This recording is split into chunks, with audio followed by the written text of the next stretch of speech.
clock. Please rise for the Pledge of Allegiance.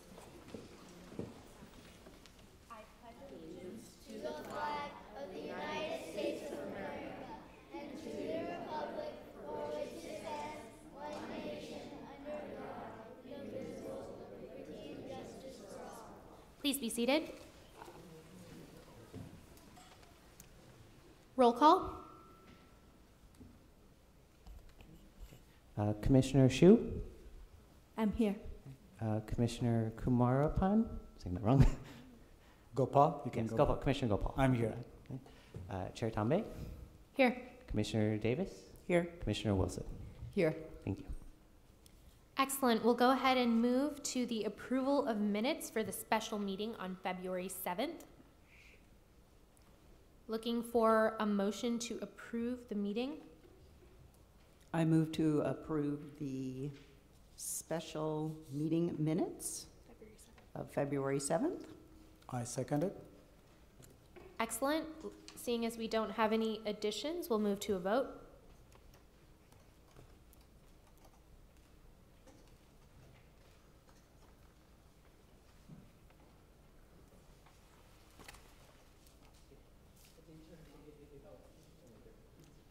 Excellent. Motion passed. Meeting has minutes for February 7th have been approved. Seeing as we don't have any postponements, moving on to oral communications, and my favorite part of these meetings is hearing from everyone in the room. So if you have not already had an opportunity to, please pick up a blue card in the front on the right-hand side. This will be your opportunity to speak on an item that is not in the agenda. So again, if you have something you'd like to speak to the commission about, this is your opportunity to do so. Please use the blue cards up at the front on the right-hand side for items not on the agenda. All right, we have a number of people speaking today, so what I'm going to go ahead and do is call the first person and then say the name of the next person, so you're ready to go after that, and you'll have 3 minutes once you start speaking. First up, we have Tejas Billa, and after that, we have Caroline Spencer. Come on up. My name is Tejas Billa, and we are from the Rolling Hills 4-H Club of Santa Clara County 4-H. We are representatives of the Alpaca Project at McClellan Ranch Preserve.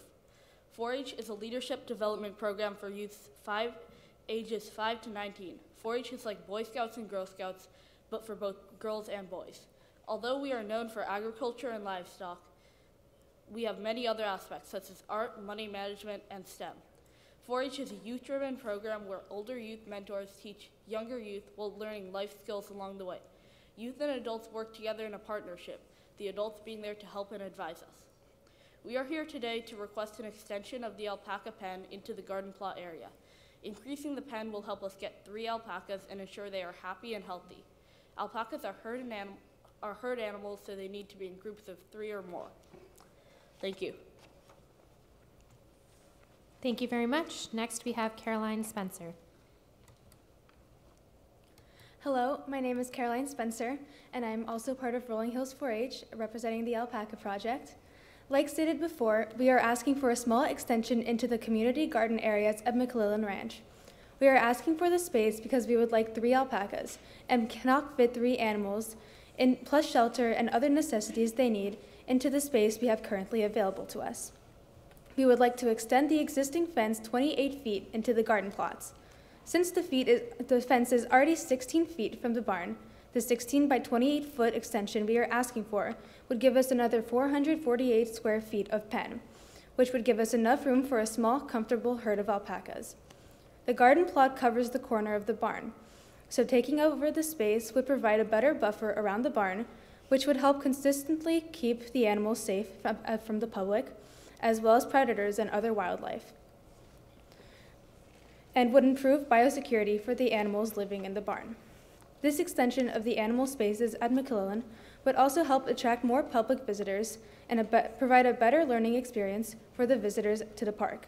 Barbara Banfield, the naturalist at McClellan Ranch, regularly does educational tours of the animal pens at the park, and having alpacas at the ranch would educate the next generation about more exotic farm animals, as well as the current animals on the land, and maybe even have them be more interested in being outside and in nature.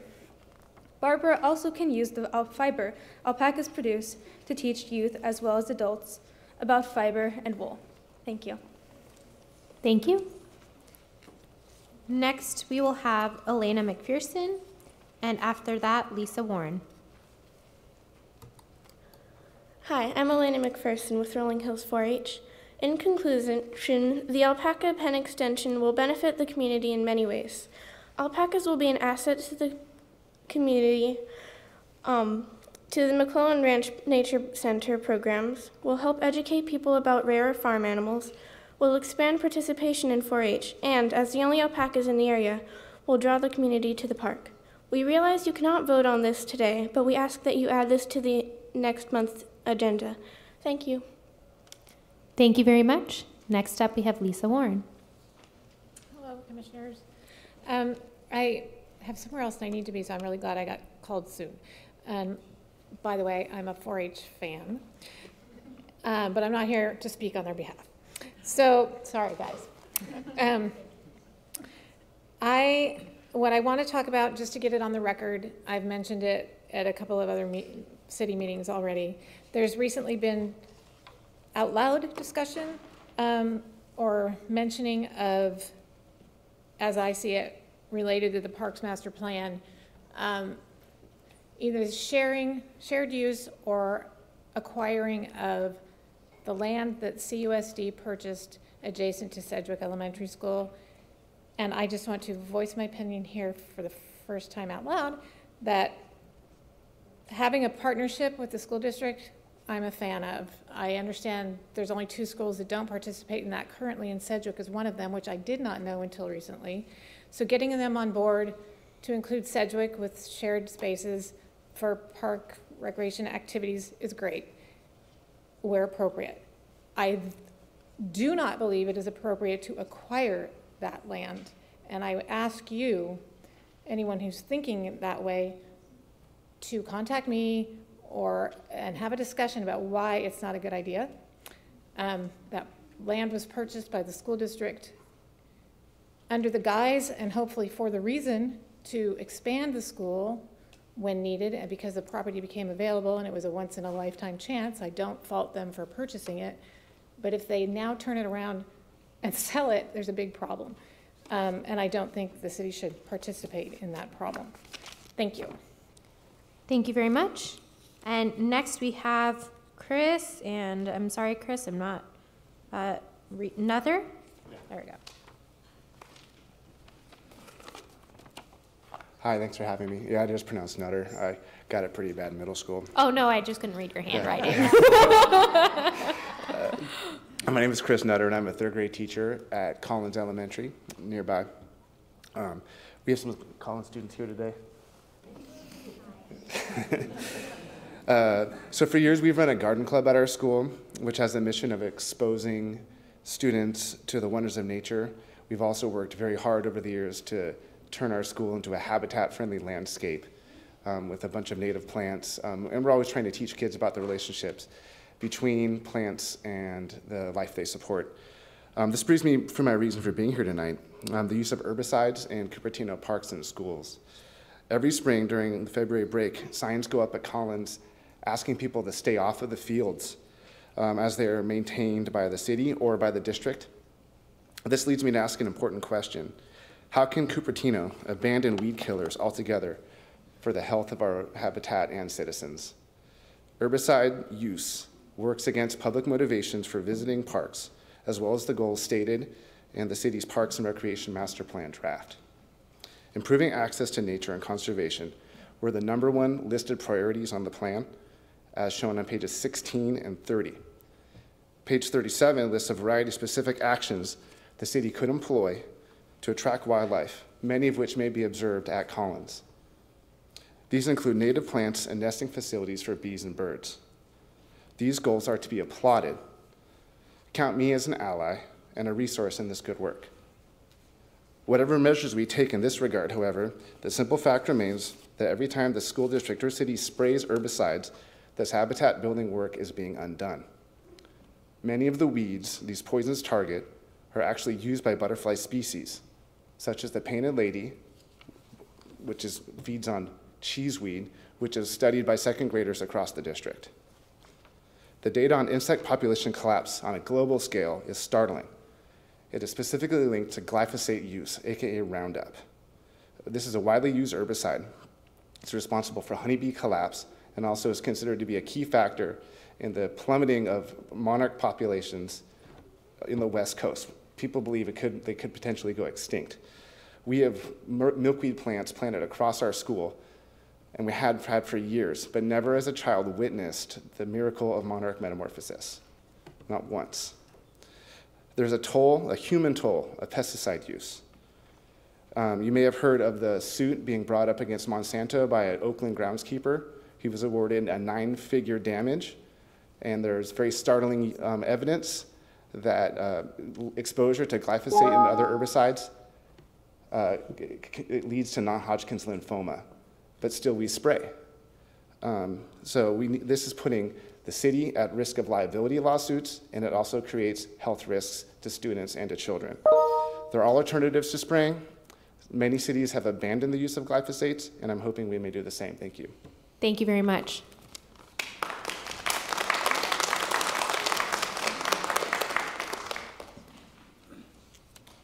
Excellent. Do we have any additional blue cards? All right, since we have no additional blue cards, we're going to go ahead and move to the next agenda item. I did want to say thank you to all of those who came to speak today. It is a really important part of the civic process to come to these meetings and share what you want to see in your community, because that's the way that the things you want get built. Our lovely director up here will be able to work with your respective groups on getting these on a potential future agenda item. Since this was for oral communications, I know not everyone is familiar with this process, so I did want to explain that.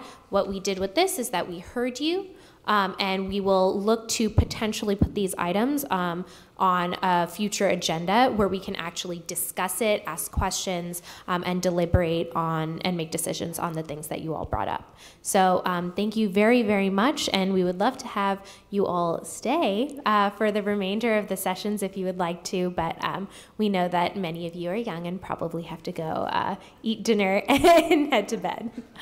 So thank you very much. All right, we will go ahead and jump into business item number 2, the prioritization of items for the 2019-2020 Parks and Recreation Commission work plan.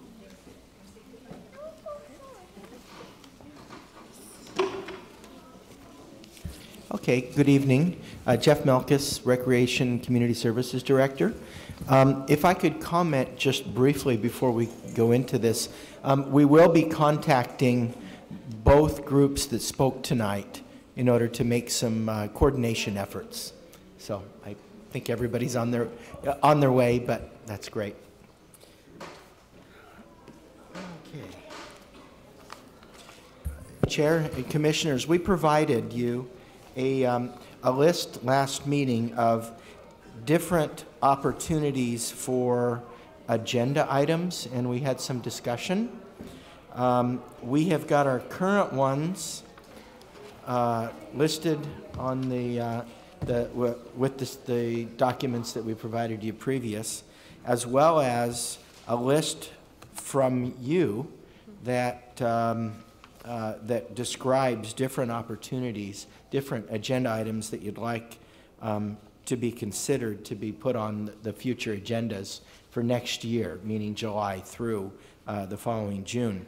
As well, at your request, we took some of those items and created options or ideas for commission goals that we've also placed on your we've also placed in your packet.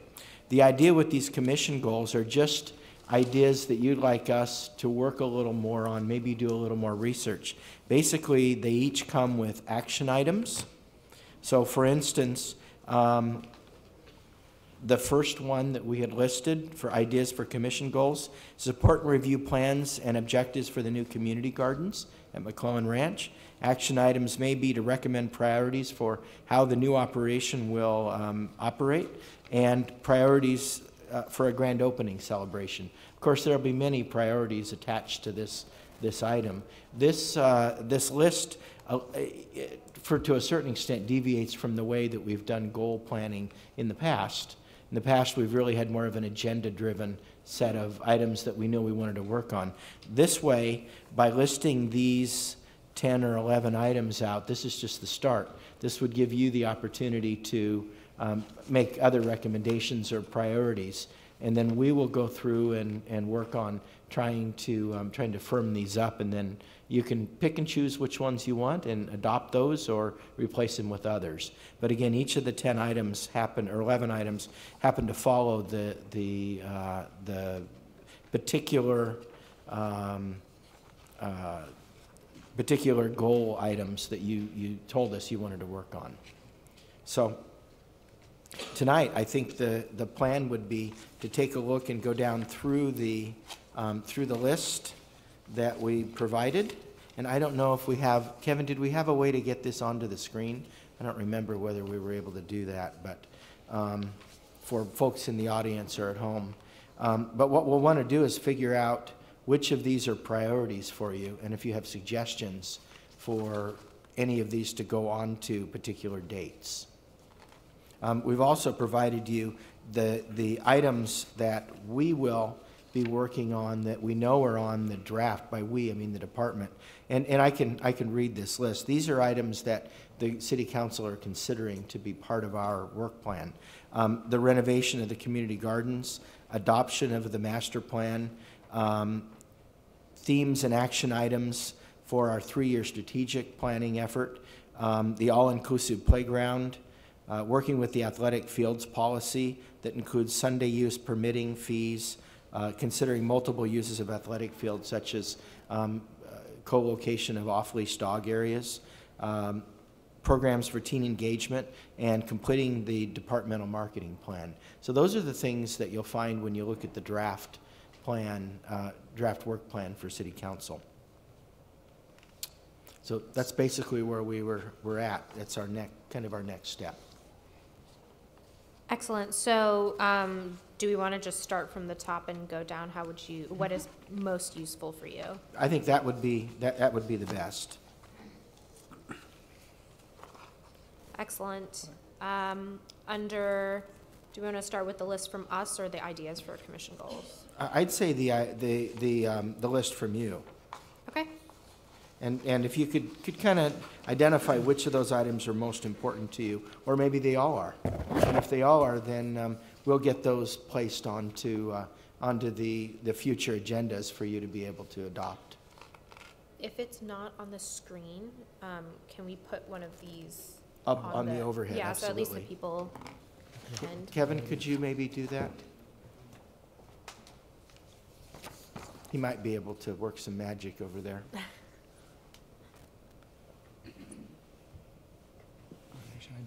So how best to do this? Are we going to read down the list and discuss them one at a time, or we put a number next to them, or I think we should just go in order, but I did want to see if anybody in the audience had it. In order of this, and then we each give an opinion? And this would be a very long meeting that's if what we do all 15 yeah. and then all 5 people say something. Or? The reality is we probably can't do all of these during next year. Right. So what we're looking for is, what are your priorities? Which ones do you think we should really tackle? The list that starts July of 19, those items, for the most part, unless there's something that you don't want to see, there were, some of them are kind of annual reports to the commission. I thought we were looking at the list from the commissioners. Yeah, the list from the commissioners are really the more important ones. So what we can do is everybody gets 3 votes, not actual votes, but just so we can start to see what's gaining the most traction for prioritizing and then move forward. So I actually have a question before we start. Sure. How does the master plan fit in on this? Would this be coming like every other a meeting like it has in the past, or is that going to change? I guess I'm trying to fit that in first because I feel like that, to me, is the highest priority. So how would that fit in? Yeah, well, the master plan really will be based on opportunity as we get closer to adoption. So I would say we're probably going to want something in May, June, and July. And I hope that we're ready to adopt that plan no later than July. We have some steps in there to include the environmental clearance process, and that's the next step that's going to be occurring. Okay, that's helpful. Thank you. Yeah, I do have a similar one question. So we need to, some of the items are going to be a long-standing. Like, for example, the master plan, we'll be discussing it as a standing agenda item, right? So that's one. The number two, all these lists, some of them, again, should be a long-term, which will go for the whole year or the next commission year. Some of them will be a short-term, like maybe within the next 3 months. Well, we're how do looking at we- July through June of next year. In other words, we're operating off of the agenda that we had already. You can see the current fiscal year items that we have left. Correct. Now, there's nothing that says that you wouldn't want to add or move some things into this year still. That's perfectly fine. Okay, so yeah, the reason I brought it up is that when we go with a list, as you said, I think there is a long list. I don't think that we can accomplish all of them. As long as we could categorize some of them, or like, for example, code of ethics. There's a one time. We will do it now for this year, right?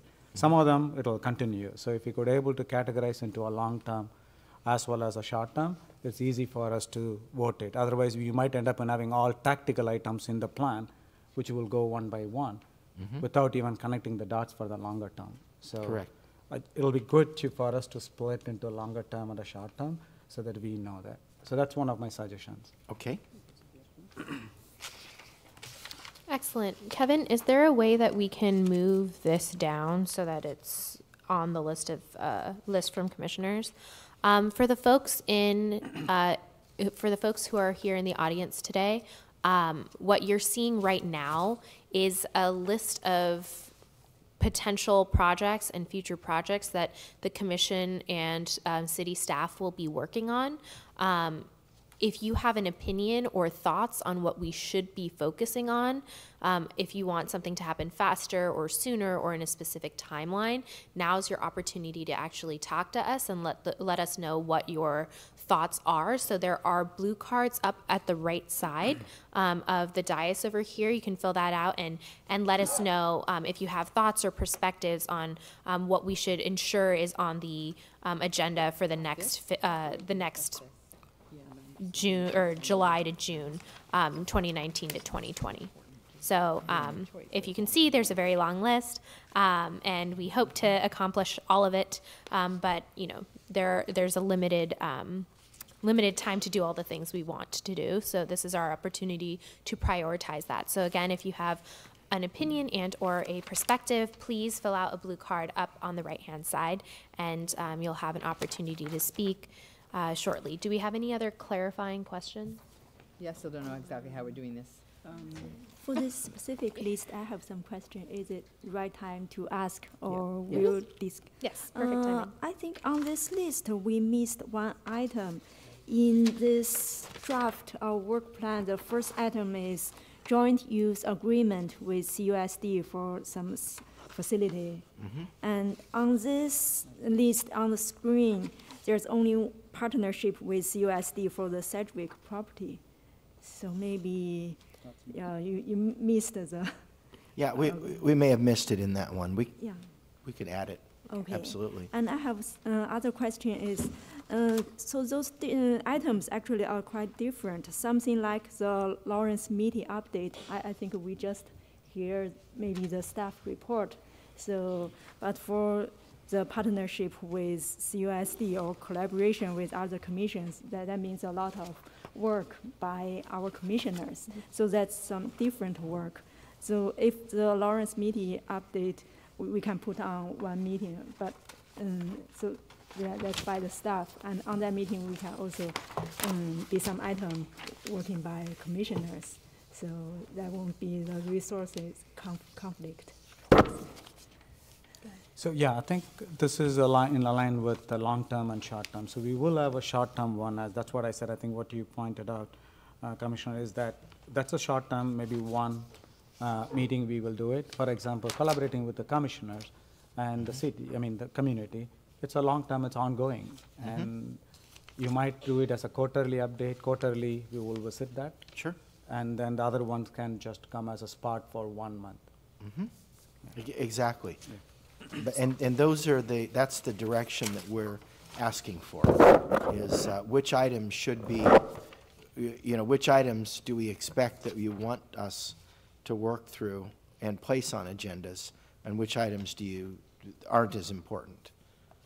Which ones in other words, the longer term ones may need 2 or 3 visits. The shorter term ones may be 1.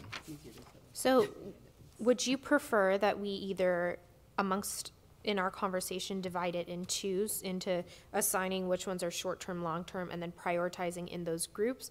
Or do you want us to go through all of this and comprehensively say these are our top 5? Regarding the commission goals? Or the list of? The list from commissioners, I think, is what we've been. What's the goal here? What do you need at the end of this? Okay. That might help. Well, there's really 2 goals. Okay. The first is to populate the future agendas for July through June. Okay. What do you as a commission want to be on those agendas? Many of these items require that staff does do a little research, maybe invite people to come into the commission to speak, such as if you decide you want to, from what we heard tonight from the gentleman about the use of herbicides. Well, if you agendize that, then we'll invite the public works folks that are the decision makers about that practice. Perhaps somebody who's an expert in the use of the Roundup or the herbicides, so that you can make an informed recommendation. But we'd need to know in advance so that we can work through that for you. So I just also want to make another comment. It seems to me that it's important to keep in mind what the council had on their work plan too, because it seems to me that we do want to sync up to what is a priority for them. Yes. And it should be, to some extent, a priority for us as well. Absolutely. And in fact, we've listed what are the 7 items, I think, that... Possibly we should start. Why don't we go ahead and we'll take a moment to see if there's anybody else who's attending today. If you have any thoughts or perspectives on how we should be prioritizing our work plan for this year, please do fill out a blue card up at the front on the right-hand side. We love to hear from you. So please, it is not as scary as it seems to come up and speak. But please do fill out a blue card so we can hear from you. After that, we should go through the draft council work plan and look at items that are related to those, considering that is coming up on the council's work plan anyways. And then we can quickly go through the remaining items, divide by short and long term, and then assign the short and long term priorities. Does that sound good? I agree, yeah. Excellent. All right, we do have 1 blue card so far. And Jennifer Griffin, please come on up. And again, blue cards, amazing way to communicate with us. Would absolutely love to hear from all of you. So please do. This is all of the potential things that we could prioritize. Thank you. Welcome. I don't know. Welcome me to Park and Rec. Good evening, everyone. I enjoyed hearing about the alpaca. I know someone who actually spends from the wool, and that might be really interesting to have classes on that in the future for people, especially if it was a 4-H project. If you had speakers on that, it's really, I think in Santa Cruz they have a lot of people that have animals like that and spin from natural fibers. I just wanted to address a couple of things that you all had on your work plan. One of them is, I don't know what the Blesch, if I'm pronouncing that correctly, the Blesch House, B-L-E-S-C-H, I've never heard of that before. So if you guys could talk about that. I'm really interested in the city acquiring more parkland all over the city because it's a future investment for everyone. I'm a big proponent of the city owning the land and having parks on the ground for eternity. I also want to talk about the, I understand that CUSD, what is that? That's the elementary school district, that they have acquired the land next to Sedgwick Elementary, which I guess is called Sedgwick Annex. And that probably is a good idea because that school has a tremendous load on it. If there is demand for more students coming in, I could see potentially that that school being turned into a junior high, such was done at, I wouldn't want that to happen, but that's what happened, I think, at Lawson, if I'm not mistaken. So that land is really, really critical. That there's a large load of traffic around that school. We have the potential to have a lot more students coming in, so that site has to be handled very, very sensitively. You don't just like find open land in Cupertino anymore. I think with the dog park, I understand that had come up, the council had taken it up. I think we might want to talk about having, not the dog park, the off-leash. You might want to have hours where people could have just like small dogs out, like maybe the first half an hour, and then the next they could have larger dogs out, because a lot of times if people have like Chihuahuas and small terriers, it's kind of hard to have them running with the other dogs. I don't know, that's just a comment having had a Chihuahua when I was growing up and a German Shepherd. The other issue is with the Rancho Rinconada. That has to be kept as a neighborhood pool. It's not large enough. There's no parking to have any, I don't know, anything going on with the city at large. Also, we are actively pursuing the Lawrence Mitty property, and mine eastern neighborhoods are dedicated to that. We will prevail. Thank you very much. All right, do we have any other additional blue cards? It's worth a shot. All right, let's go ahead and start off with the draft council work plan. We'll start from the top and work our way down. And if we have any updates, Jeff or Director Milkus, on each of these sections, please do let us know as we run through. The community gardens agenda item for the council. Okay. This year with the capital improvement program, the CIP, the City Council will be considering refunding that program. As you may recall, it was funded before and we're at construction documents in the design. However, when there were some decisions about reprioritizing funds toward a design for a new city hall, that project, among others, was defunded, but not unapproved, if that makes sense. It was kept on the plan. So council will be making a decision when they, during this budget process, about reprioritizing and funding the community garden. If they do, and the community garden, I think, has been, what's the word I'm looking for? We've gone in and taken it apart, deconstructed it. There were some safety issues and all. So now we're waiting for this approval so we could rebuild it if council so directs or so desires it. Excellent. Go ahead. So I guess I've got another question on how we're going to do this. So this is the first one for them, but we already have that on an agenda item in December. Correct. So we're in sync. Yes. So do we need? Don't need to do anything else. It's already there. Yeah, move on. So actually, the goal is to take their items and to see if they're on, and if not, try to find a place for them or discuss it. And actually, the community garden is also on June's. Yeah, so it's already. So it's on an item, so we're going to So I'm cover saying it. it's already, it's their priority, and now we already have it planned. Yes. Moving on.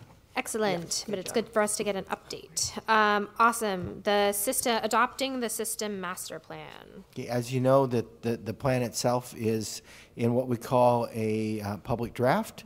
You've had a chance to review it and comment on it. we are in the environmental clearance, the CEQA process, and once that is completed, and we've received a whole bunch of additional input from the community. Once all of that is wrapped back into the plan, we are hoping that June or July, and I know I'm being optimistic there, unfortunately, it might be in the beginning of the fall, but we'll be ready to adopt at that point. And so if council adopts the plan, we're on our way, but there are some other steps that we'll need to come back and talk to you about.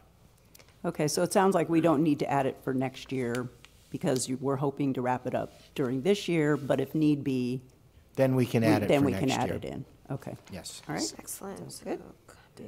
Yeah, I have a question on that one. Go ahead. So when it says, this is the park and rec system. The master plan, right? yes. So how do we know from the commission? I know I haven't attended, I attended one of those meetings. How do we know in the commission that the inputs from the city or from the community and how it is? How do we review it if it's not an agenda?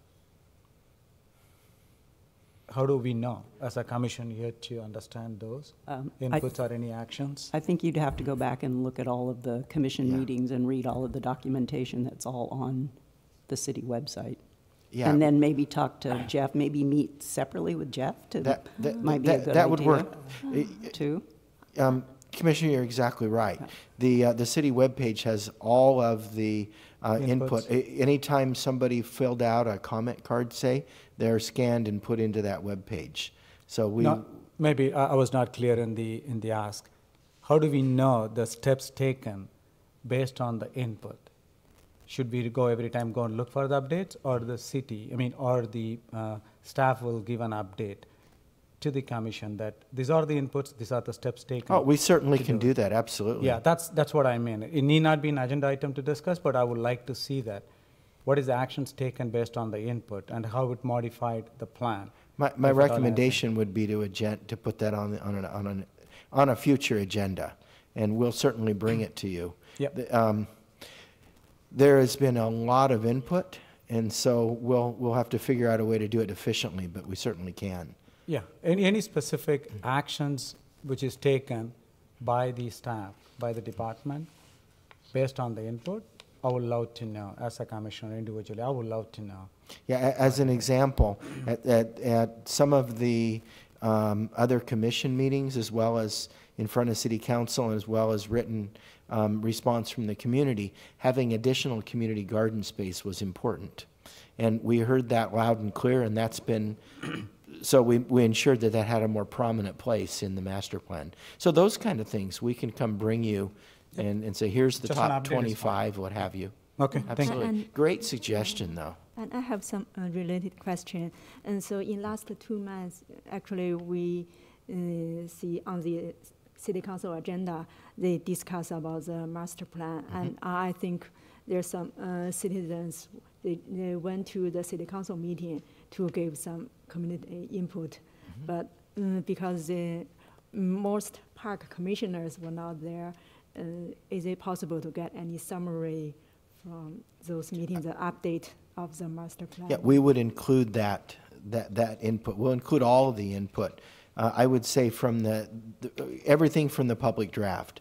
So, for instance, we had 54 wonderful young people, teenagers, that came forward and filled out extensive comments and advocated for senior activities, say. It was really, really refreshing to see that. We'll bring you those summaries, and we can categorize it. And just to reiterate, right, this is all available digitally. Yes. Yeah. But go ahead. And I have a comment. So the two of you have come in as at a little bit of a disadvantage, as this is a process has been going on for 4 years. So for 4 years, we have had thousands and thousands of inputs, of which we already have been. The plan you're seeing right now is a end result of adding in hundreds of the all of our outreach, which has been thousands of outreach. So what we have now is, in fact, we have it because we've had so much outreach. And the plan has changed dramatically over the 4 years. So what is being presented is, in fact, inclusive you can't make everybody happy, but lots and lots of input.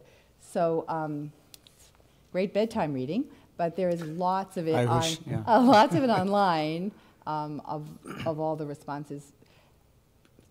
Unbelievable amounts of pages. On the other hand, if for the new people who have to vote on this and they were not at all those meetings, if there was some way that we could take maybe some of the slides that had been shown over the last 3 or 4 years, or I know it's more work for your staff, but some way to show them what in fact has happened over the last 4 years, so they are comfortable with the fact that we've been out to the community, we've changed the plan over and over again, and the current plan is very reflective of comments from the community. So I'm not sure how best to catch you up with that, because it's literally years of work. I wish I can take it for a bedtime story. Good suggestion. As long as my son is okay with it, I can read it to him too. No, thank you. No, appreciate it. Maybe I'll work offline with Jeff to get up to date. And I think what would be a good middle ground is if we can have a presentation giving the top, say, 10 to 15 key elements that have come from the community outreach that we've done over the past number of years with the several thousand. And I know we did something very similar actually in the past 6 months. But if we can, refresh that a little bit and then bring that forward, so not just both of you, but also to make sure that anybody else in the community who is not aware has an opportunity to see all the work that the staff has been doing. I think just one agenda item to bring that forward would be great. Can I just make a comment? Those are the themes that if you look at the master plan, those 12 themes that rose to the top, those are sort of the categories. And then to us. And in the plan, that was the 12 that rose to the top, and then in each one of those you've got an explanation on the draft. So I think that the consultants did a very good job of sort of categorizing those 12 themes that rose to the top. Yeah, I like Chair's suggestion. Yeah, if you could have that kind of a level at least, then we will go on to our reading as well. Yeah, and the commissioner's absolutely right. The themes came out of primarily the survey work, but the individual community meetings that have happened since we've had the themes, that's actually the essence of what we're doing for the strategic planning effort. So this is timely, and it really helps. What we need to know in order to bring you items to prioritize for what we're going to do, the strategic plan gives us a roadmap that's only 3 years long. And it says, okay, master plan, you came up with oodles and oodles, oceans worth of really good things that the community has said that they want us to look at and to work on. Well, obviously we can't do everything right away, but we can put together, based on themes, a list of items to begin to work on over the next 3 years. Some of those are setting up for longer-term, strategies. Some of them are low-hanging fruit that we can look at working on immediately, placing onto the CIP list and starting to get funded. But we'll certainly bring you something like that. I think that would be great. Excellent, and I see that we have the strategic plan priorities coming up on April, so we'll have an opportunity to dive into that as well. All right, excellent. Why don't we go ahead so that actually did touch briefly on the next bullet point for the council work plan, which is the 3-year strategic plan, which we do have coming up on the agenda for next month. Let's go ahead and move on to complete plans to build the all-inclusive playground. So that does connect to 2 of the items under list from commissioners.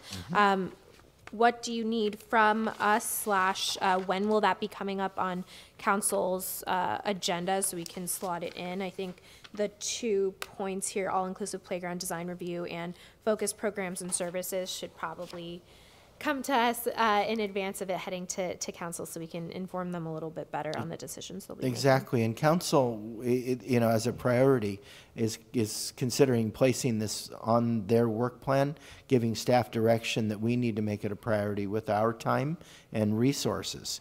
As you know, we've completed a feasibility study and have a grant that's funded, part of that. But there's a lot more to do. And once we're given that go-ahead that it's on the work plan, we'll start to come to you with what are the neighbors saying, and you know, what's the public, what is the public input around that? And okay, we have a concept design, but as we get closer to you know, wanting to have construction documents, we're going to want some input on what you think is really important. Do we have a Excellent. time frame on that, or Timeframe. we have to wait for council to put it on theirs? If council then we'll puts do it on the theirs? work plan, we'll start working on that in you know, July moving forward. So that, should that go in July? That would be next year, yes. All right, Oh. let's go ahead and then. Actually, for that, You can. specifically.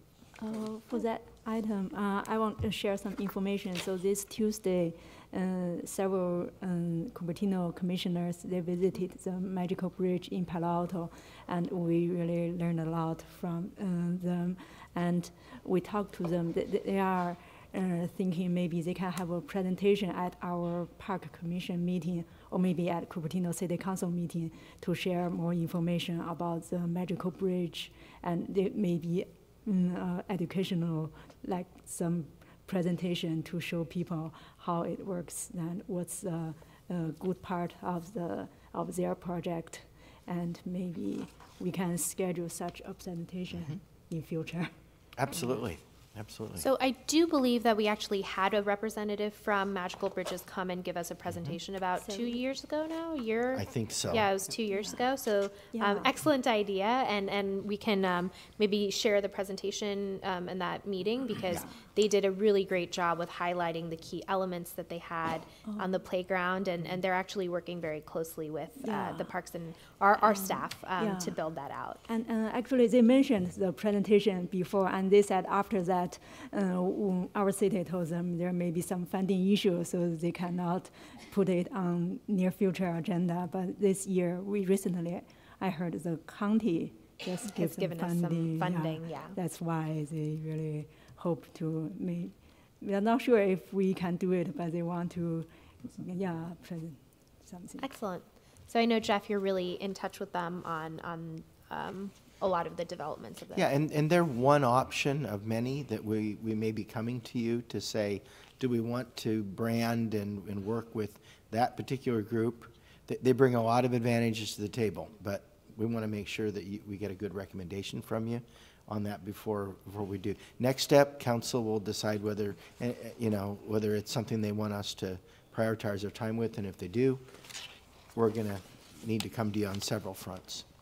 Excellent. So it would be great to fold that into potential options for our design for the future. No, I was just going to say that was one on all of our lists, or many of our lists, so. Yes. And I'm assuming that would be another question after we go through this, is what do you consider long-term and short-term? I would assume that's long-term, Oh, yeah. right? Yeah. But there might be This- other, that might be after we go through. Yeah, unfortunately, this would probably take us, I don't know, 3 years until we'd see, see kids happily playing on the Yeah. playground. Wow. Okay. Excellent. All right, going ahead and so we'll mark it down as a long-term project that we'll revisit when we actually go through the list, or can we just slot it in now? Slot it in now if you'd like. All right, if let's it's not slot it already in on there. now, since we, if the city council adopts it and chooses to go forward and put it on their plan, it'll start in July, so we can add it to our July meeting. Thoughts? Yeah. Sure. Excellent, done. It'll be part of our July meeting. Okay. Next up, we have evaluate, if necessary, and update the athletic field policy considering permitting, Sunday use, fees for permits, et cetera. We had, that's under our things to schedule, so I'm assuming that's simply based off of When it happens. yeah, Yeah. Yeah, we fully expect that to be a very robust, conversation. community-oriented conversation. And that council is showing a lot of interest in that, rotating somewhat around Sunday use. And there's a lot of policy decisions we'll be needing guidance and direction on. Okay, what's the time frame for that? Again, it would start in July as well, but that, my guess, would be probably about it could be upwards of a full year of work. I hope it's not that long. It depends on, we schedule sports fields in many different parks and school areas, and each of those have neighborhoods, and so there's going to be quite a bit of community involvement leading up to those discussions. So probably the earliest we would be coming to you might be, I would say, in the fall, September, October, because we'll Excellent. need to do that basic research first. Excellent. And that way, September can be right after we do our neighborhood programs and other programs that would give us access to large numbers of community members, right? Exactly. Yeah, so currently- Excellent. Sorry. Go ahead. August. Yeah, currently it's in August, so do you think that that should be moved to September? It's only discussion. Yeah, Yeah, pushing it down. I one, would right? say even October, maybe. Okay. Yeah. Okay, so one quick comment on that. Go ahead. So I know you said it's a year long, and I understand that to attempt all parks, but isn't that a plan to prioritize and start with one or two, which is maximum utilized, rather than attacking all at once? Because if it's a year long, it's going to be, yes, it's really tough, I understand. Well, some of them have to do with how do we schedule fields. We schedule with a blanket permit, which we'll present to you how that works. Okay. And there may be opportunities to change that considerably to add more capacity to the sports fields we have. Our fees we haven't looked at those in, I think, 11 or 12 years, which is a good thing, but also is, are we competitive? There's also issues with whether, what is the residency that we have in terms of sports groups? Are they Cupertino athletes, or are they athletes from other cities, and what percentage is acceptable for that? And that leads to Sunday play as well. If we have a particular ball field in a park that's permitted Monday through Saturday, do we also want to permit Sunday? We've had a number of advocates step forward to City Council asking for it because we have a shortage of space for sports. And these things, these policy decisions, will apply across the board to all. We wouldn't think about changing the fees or the way we schedule for one or two parks. If we do it, I think we should do it for all of them. From an efficiency standpoint, it'll be very difficult to say we're going to schedule Jollyman different than we would Creekside, say.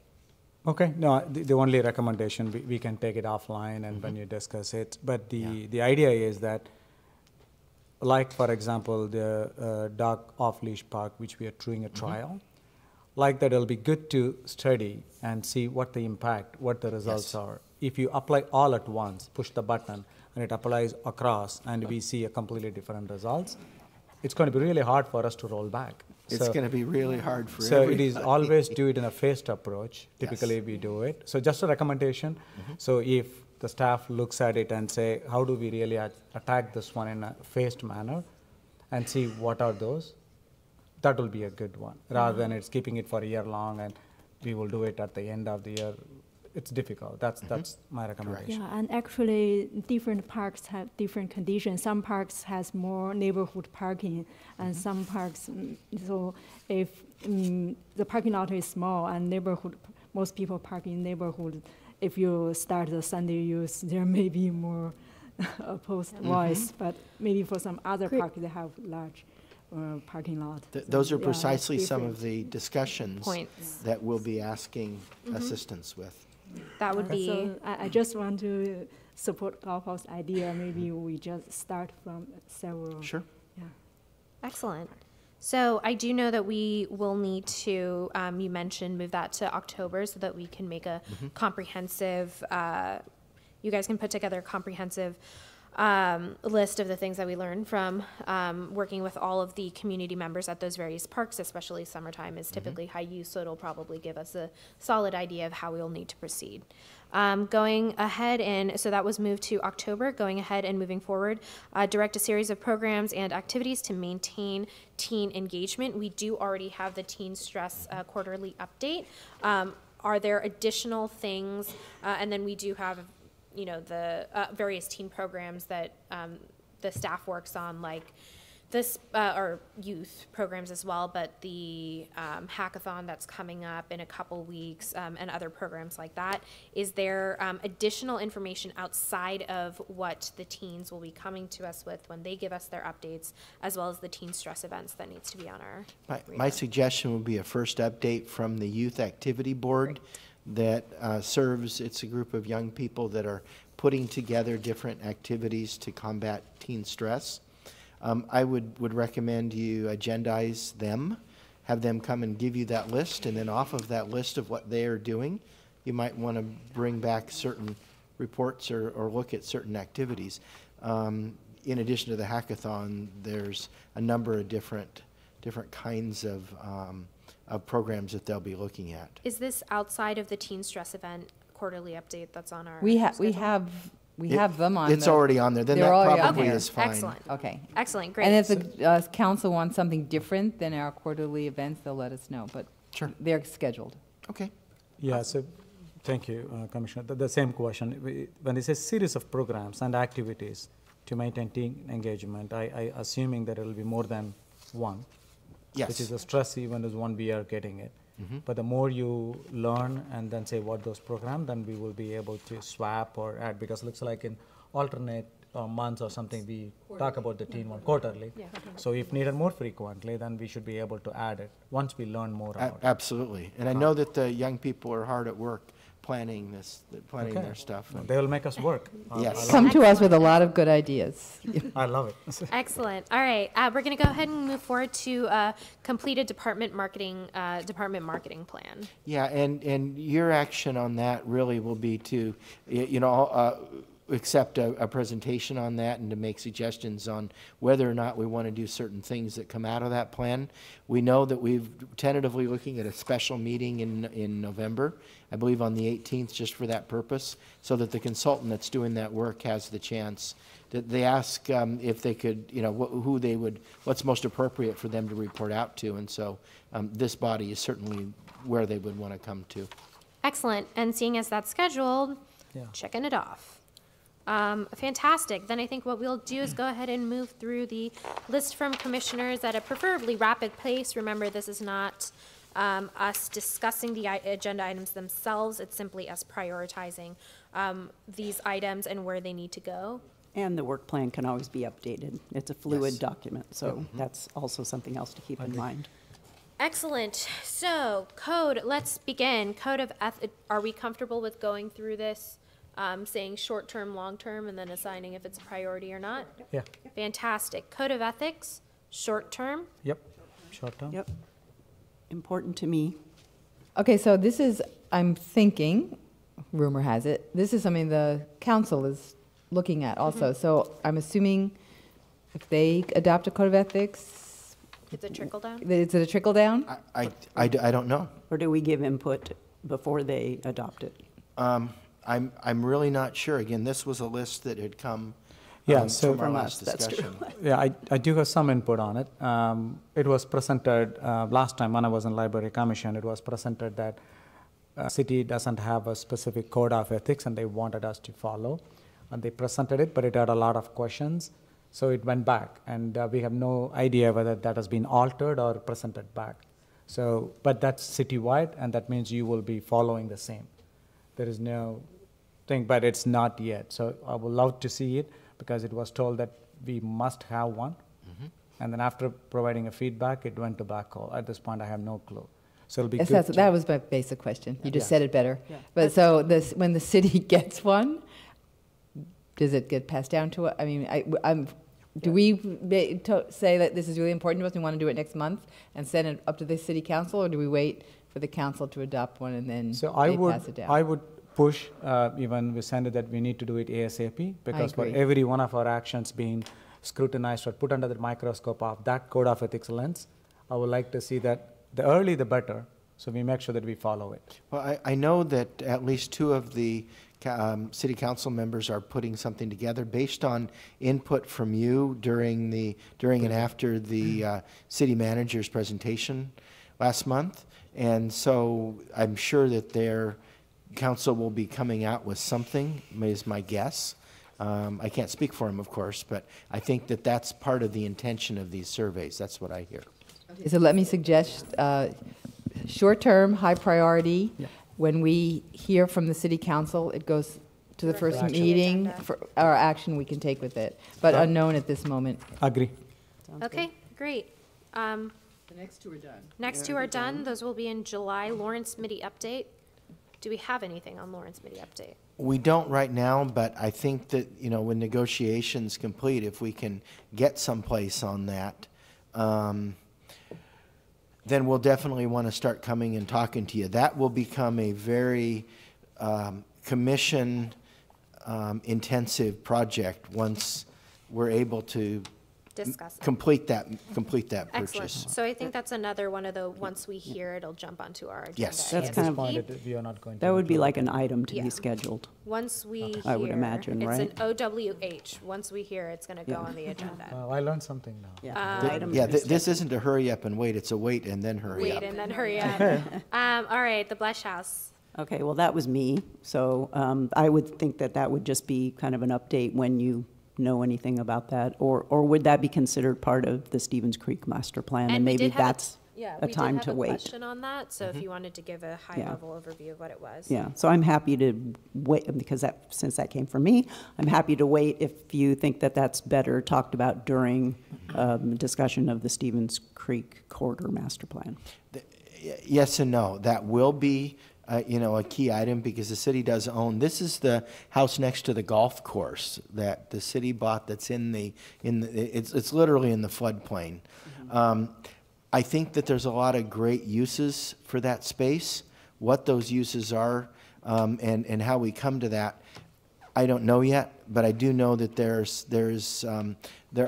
is another work plan item that council's considering that may have us look into how we deal with some of those, and particularly that property. Okay. So I don't want to get ahead of myself. But Okay, so maybe an item to be scheduled. yeah, Which- to be scheduled yeah, would okay. might be And better. And the barn too, I'll just throw that in there while Yes. I'm at it.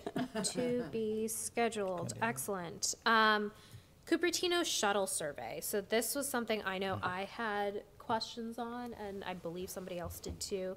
There was a shuttle survey that was passed around maybe a year and a half ago. And then I know we did the senior shuttle that's been going too. So I wanted to get an update on how that was working and what the results of that shuttle survey actually were, because it's a good part of the connectivity portion, but I wasn't sure. if I'd there like was- to hear about that too, Okay. because I did think it was something that, like you said, there was a survey done, or there was some action done on it. Then by all means, put her on as an agenda item, and we'll find the right individuals in transportation, I suspect, Yeah, I that are think, dealing with that. so one other additional item I can add on to that. Make an invite. Is that as part of the library commission meeting also, last year we talked about it, a need for shuttle, where since because of the parking issues we have here, a lot of kids wanted to come, or even people want to come in, so we wanted to introduce the shuttle. So Yeah. I do not know whether that's part of it, but Yep, definitely I would absolutely. love to, then I would love to hear as well. Yeah. Excellent. It would be great to also see what the results of that are before we start talking the strategic plan. And I know that's coming up soon. And the reason I say that is because if we can figure out a shuttle system, it would influence the way that we do specific programming or builds across the city. Is it possible for us to get an update on it in April? I can certainly make the invite, absolutely. April or May. So if possible, April, just because we have it before the other strategic meeting. Yeah, just a quick question. Is that the survey is already done? We're just waiting for the results, or it had to be? Yeah, Okay. yeah, it's completed, I believe. Okay, thank you. All right, State of the Trails update. That was also me. And me. Oh, and me too. Oh, Yeah. really? Oh, there was three of us. That might be something that's a little farther down the road, I would think, maybe later in. And long-term.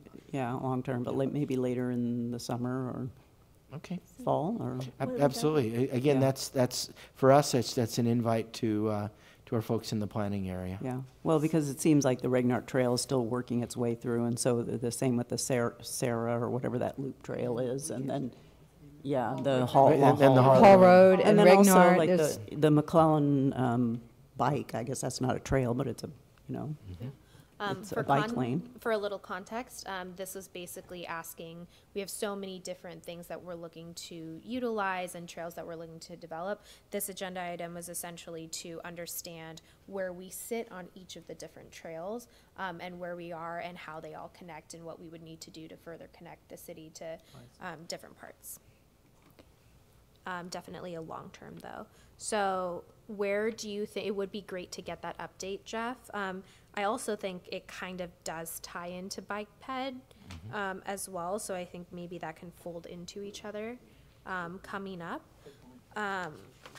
Do you see that as something that we can look at since we're moving the athletic field scheduling discussion later? Can we add that to our August 1st meeting? Sure. Yeah, and there's a broader discussion on that.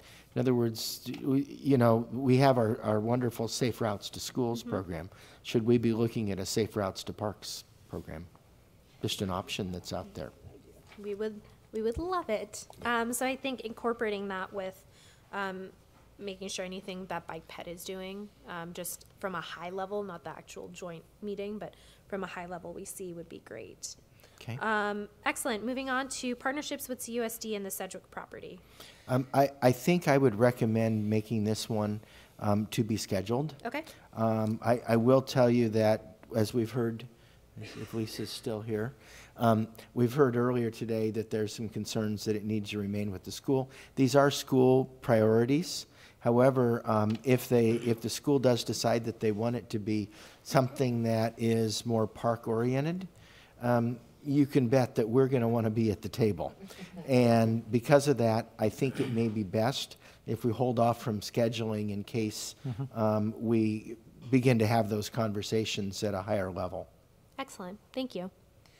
So to be scheduled. The next bullet point is partnership with Rancho Rinconada. This agenda item was actually brought to us by community members who managed, who live there and managed the pool directly from our previous meeting. Yeah, a couple of board members. A couple of the board members that came through, and they were very excited at the possibility to have some kind of joint partnership with Rancho Rinconada. So if that's an availability for us, I think it would be good to see where it falls so that we can understand when we're picking our respective new developments, if we have that space utilization, and if so, what does that look like?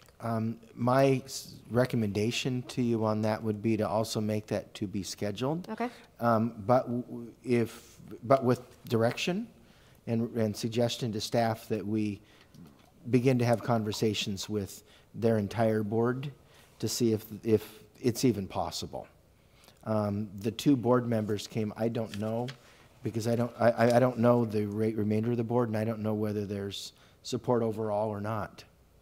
And so I think before we agendize it, we should figure out what their board really wants to do. Excellent. So that would actually be great then. So we can make it a to be scheduled item with the caveat that we do research to see if that's something feasible. Yeah, and we'll staff will attend one of their next board meetings. Yeah. Just to get a feel for it. Yeah, it'll be good to set a timeline since they took time and came and asked about it, and we want to make sure that we respond back, what action we are, get the ball rolling. So it'll be good, maybe not next month, the month after, at least an update from staff will be perfect. Good to understand. We should agendize an update from staff then on what we find out. Can that be added to the director's report? That certainly can, whichever way you'd like to do it. Yeah, let's. So at the end, Jeff gives us a report of things staff's done, and so it could be, we ask him in April as a staff report to come back and see what the recommendations are. And I have a question. So that's at the swimming area, and since aquatics was so high on the list for half of our community, if in fact that is a real possibility, that might influence, obviously, what we do on the master plan. So the sooner we, if it's a possibility, that might influence what we do in the summer and fall as far as aquatics. So I would say it's long-term, but the sooner we have at least an inkling of if that's a possibility, the better it is for our long-term planning. Yeah, Sure. Good idea. Yeah, I think maybe I'll just add one on it then before we move on. So the analysis I would like to see as part of the discussion is that what are the possible ways we can collaborate, use that facility. That means we need to understand what their current capacity and utilization. And I know citizens brought up right now about the parking that's really in the community. So what does that mean? We need to weigh in all of them as what are the possible things. Yes, it could be available free, but I think if you really dump in 100 people going in there and parking, and they will not have a park, and they'll be on the street, and then the safety issues, you never know. We may trying to solve one problem, create 10 other problems. Right. So I would like to understand what the current utilization and how do we do it. I really like it. If we could able to utilize it, it's awesome. At the same time, I would like to know all the other implications of it from, there's a cursory study. I don't think that the staff will get all of them done within the next few months, but at least it'll give us, do we need to really act on anything? If not, we'll wait for the next study. Okay. Thank you. Excellent. So why don't we go ahead and move on to the dog off-leash park trail. I think that was just dog off-leash park. Trial. Oh my God. You are still in trial. That is scheduled. I think the reason I had at least brought it up was that you want to move it earlier, right? moving the trial up, but I believe there were some legal things we had to work around, which is why we had to keep it later, primarily because last year when they came to us, which was almost a year ago, the reason they came to us so early was that they were hoping to get the permits to start taking their dogs out when it was sunny outside, where they get the most utility out of it, because they felt like if we started the trial later, we might not get the utility, so the results would be skewed. So that's that was the impetus for trying to get it started earlier, so we could actually get a proper sample size from it. But I believe the end result of that was that we have legal things that we need to take care of when we're making these trials. Well, City Council had originally, we took it there because we know it's going to take some resources and time and effort to go to virtually all of the houses within, a half or 3/4 of a mile at Jollyman Park, which is where the proposal is, and see how we can check in and invite comments. As you remember from 20, I think it was 10 or 11, there was or 9 or 10, there was quite a bit of controversy over it. So we want to make sure that we engage everybody in the community. And so we went to council a couple of months back, and they were not real receptive at the time of putting it on our current work plan. However, at the last council meeting, we've received direction to go ahead and prioritize it as a work plan item for next year.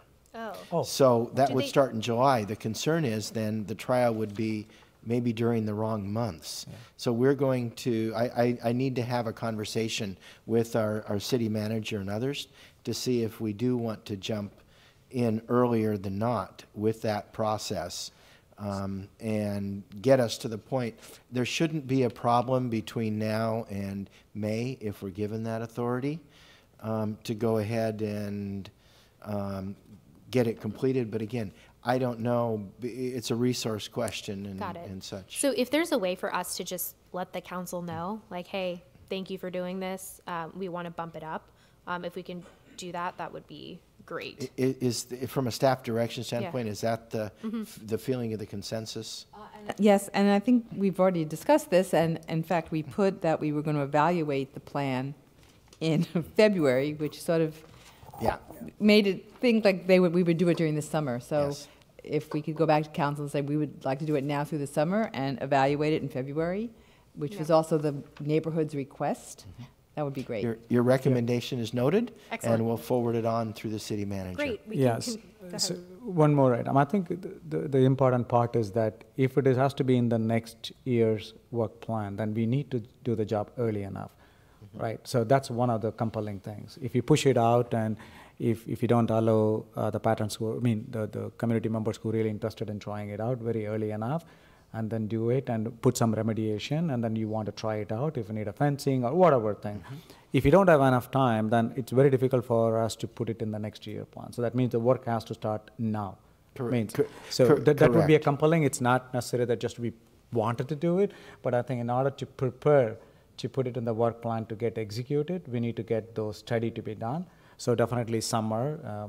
I'm a big talk person, but I'm speaking from not for myself, but it is important to analyze those, because everything will come up with a study report, We do not know what's going to be coming out. So I would also recommend the support with the other commissioners that pushing for early study. Okay, yeah, and that would give us the benefit of having months during the busy time of the summer, rather than present to you the results of October through March, because the story will be quite different or potentially very different. Excellent.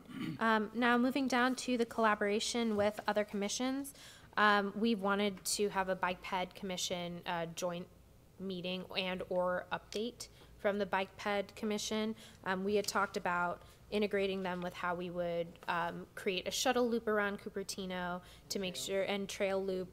So it kind of does sit all together, the shuttle, the trails, and the meeting with the other commissions. Question, does this warrant a special joint meeting with the other commissions as we had done in the past? That's up to you. We certainly can do it. I It's not would hard. really like to see Yeah. that, because I think that will take some concentrated focus from both groups, and it would be good to have all that feedback. And I also think it's a good thing to showcase to the community too, because I'm assuming it would be up here on the dais and recorded, so that, I think these are important agenda items, or important items for the community to know more about. Yeah, So I would, yeah. Sorry, I do strongly support. I think, thank you, it's already started with the Bike Ped and others. I would like to include many other commissions like a TAKE, a library, all of them. In general, there is a work program from the city, which I have it in front of me, community livability and public engagement and transparency, all of them, which means we need to connect with the community. And if we don't even connect with the commissions, I think it's difficult. So definitely I would like to have a program. It's a long term. We will do one at a time or whatever it is applicable. But I think connecting with all the commissions and then through them connecting with the rest of the community is really, really important. I think that's where we can show it. So definitely I would love to see more of them. And it's going to be an ongoing. I don't think it's a one-time done and deal, but I think it's the first time we will start, but it's going to be an ongoing one. Yeah, and in yesterday's the commissioners' meeting, the art commission, they said they would like to help with our neighborhood program, those summer programs. They may find a way to cooperate with us. Excellent. So if that's something that we could do in with Bike Ped for a joint meeting, and then we can have representatives from other commissions come, my guess is that'll take some time for us to put together in terms of scheduling. So it would be great for us to do that either in towards May or June, seeing as we'll need a couple months of headway to prepare such a large meeting. Okay. For a special joint meeting, because I don't anticipate us being able to fit that all into our Parks and Rec session. Yeah, I think when you do dual meetings between commissions, it may be best to make it a special meeting so that they're not going through your regular agenda items, and you're not going through just the ones that are most applicable.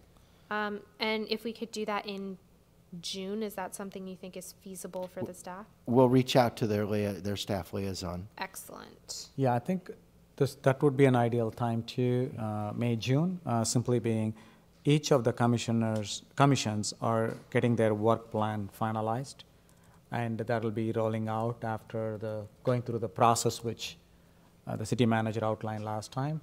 That means it will be done by April or May. Then they will have a work plan, and this is an awesome opportunity for us to see where there are lines where kind of joint between other commissions, and we can sit together. Their work plan might coincide with ours, so that's where it creates more collaboration opportunity. I think June would be an awesome time to have that one. Okay. Excellent. Now, going down to outreach methods. I believe this was a combination of things for the actual master plan and also for various events and programming that we have for the community. This was going to just be a higher level overview of what we're doing and giving ideas of what we could do before the November marketing session with the consultant who's coming in, because we have all of our neighborhood programs coming up in the summer. Yeah, and I want to share some information. In yesterday's meeting, the tech commissioner, they mentioned, so for several commission, maybe library commission, park commission, we all have our own survey, but if we can combine those things, maybe the Tech Commission can help us to combine our page, and maybe we have some outreach, specific outreach groups in each commission, but if we combine all that, maybe the outreach of our survey can be better. Yeah, there's just some way. Agree. So, I think this is again part of the collaboration with the commissions. If the TIC commission is willing to and volunteering to help to collect, put all the survey together and make it, because they are the one control or help to control the technology, what we implement for the city, that's awesome one. I think that will become part of the collaboration item, which I think Commissioner we can discuss in June, right? Possibly. Yes. Yeah. Okay. Excellent. So why don't we migrate to utilization data of facilities at parks? So context, this was an agenda item to look at the various facilities that we have around parks, who uses them, how often they're used, and if there are things that don't get a lot of use or things that do get a lot of use. The idea was that this would impact our strategic / implementation plan. Okay, can I add that in 100 pages of our 1,000-page document, we have a lot of this data. So one of the things we did with the strategic plan, or not strategic plan, but looking at our master plan, is we did, I'm sure Gail has access to these, because somewhere in my big stack of papers over the last 4 years, we have lots of utilization data that also could put you to sleep, but Wow, we have a lot of we have homework research, now. right, at pretty much every park, who uses it, what time of day, when they close, how much money we make on each thing, every facility, what needs updating. We have a lot of that information, and Okay, maybe Gail so- could make that. Part of the update. Yeah, I that think exactly. presentation, So I right. think one of the reasons why I brought it up, this one I brought it up as a part of the item is, it's at the public interest. We owe a response or to tell them what facilities we have in a constant basis. I know this as addressed as a part of the plan.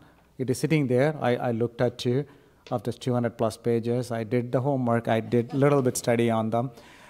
But I think it's more often when people come and ask for some specific facility, sometimes they may not even aware that such one exists, myself included. So it'll be good to have as a constant update, quarterly update. It's not necessarily to get into agenda, but as part of the staff. And I think Dr. Jeff, you and I talked about it often. We'd like to see this as a kind of a dashboard where people can see it. If they cannot see it today, I would like to see it. And before even probably see it as a commission, I would like to have a look into it for those key facilities, not necessarily all of them, and see what's utilization. And if you think that people is not aware of those facility, what is the best way to help them to reach out that such facility exists. So main idea is to bring the visibility of that on a regular basis. That's pretty much. But I think as the commissioner suggested, it could be part of your updates on a quarterly. Hey, this quarter, here is utilization numbers, see it. And if I have a trend chart also attached to with it. So I come from the other side, so I would like to see the trend. So how do I up the trend, or how do I take it go other way around? It'll be good to see that. It may be something that we would want to add to our performance measures. We have some objective measures that Excellent. we track every quarter. Okay. And I can tell you it's one of these things, what we're talking about is if you look at the community center use, and you say the senior center, you walk in the senior center, you have to step out of the way sometimes on the hour, or you'll get run over. It's so heavily used. But perhaps there are other times in other facilities where they're not. And I think to really make good decisions, I think having a metric, what percentage of the room space by hour is the Quinlan Community Center used? Mm-hmm. One would think it's anecdotal, but there's more to it. So, we could certainly look at doing that. I need to talk to the right folks in the department to figure out how we would do it over time. I think with our new ActiveNet registration system, I think that might spit out that information to us. But it's really important that we do make our facilities available as rentals, but also, we want to make sure that they're being used, that there's enough, and we owe you as a commission that data. So we'll figure that out. Thank you. Accreditation, long-term project. I think it's a to be scheduled as you need it. Yes, please. We will put it on. Excellent. Property acquisitions, also standing item. That means that as opportunities for us to acquire property in Cupertino come up, we will put it on our agenda. And next we have parklets. This is long-term. Just parklet feasibility is actually the specific agenda item I was interested in for this. What is this parklet?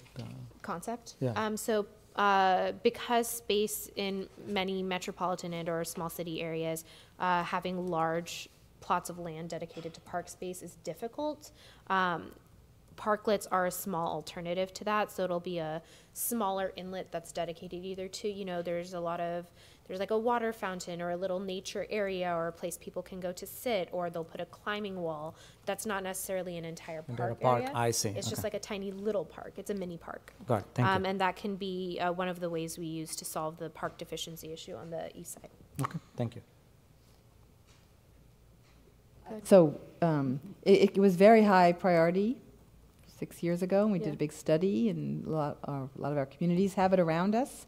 Took lots of pictures when visiting half a dozen communities, but it dropped. It dropped because it was supposed to fold into the master plan. It was supposed to fold into the master plan, and I don't think it did. Yeah. I don't see this in the master plan. It's like there's like a mention of it, but there's not really any. But it's also a collaborative Yeah. thing too. It's not necessarily city property. It might be, Business public, or quasi. It's not city, it's typically not. It's It's like a developer gives us a plan, Easement or something like that. an easement, a part of a parking lot between two stores, and we turn it green and put a shade structure, and while someone's shopping, their kids can play in a sandbox, or the communities have them all over the place. And they're also as they come up. Yeah, I would say opportunistic kind of thing. And I think This it also is goes in into the plan. TBS? Yeah. Yeah, okay. All right, neighborhood walk. So that was actually more of an act. It doesn't necessarily need to be an agendized item. That was more, we assign all the commissioners walking parks to walk around that are close to their homes, so that we can promote the neighborhood program. So that doesn't need to be agendized. So field trip, that can be under field trip. Yeah, that'll be a field trip. With the splash pad. Next, we have welcome to the city onboarding process. This I think is a very long-term project, but actually to address Commissioner Gopal's thoughts on this was that sometimes people are just not aware of what the city has to offer. So when they first move to Cupertino, it would be nice to give them some sort of welcome that says, hi, look at all the cool things that Cupertino does, and these are all the cool things that you can do. And I recognize that a lot of this information is available on the website, but I will beat my little millennial drum and say that the website is from the 90s. So we would want to do something that's a little bit more directly engaging.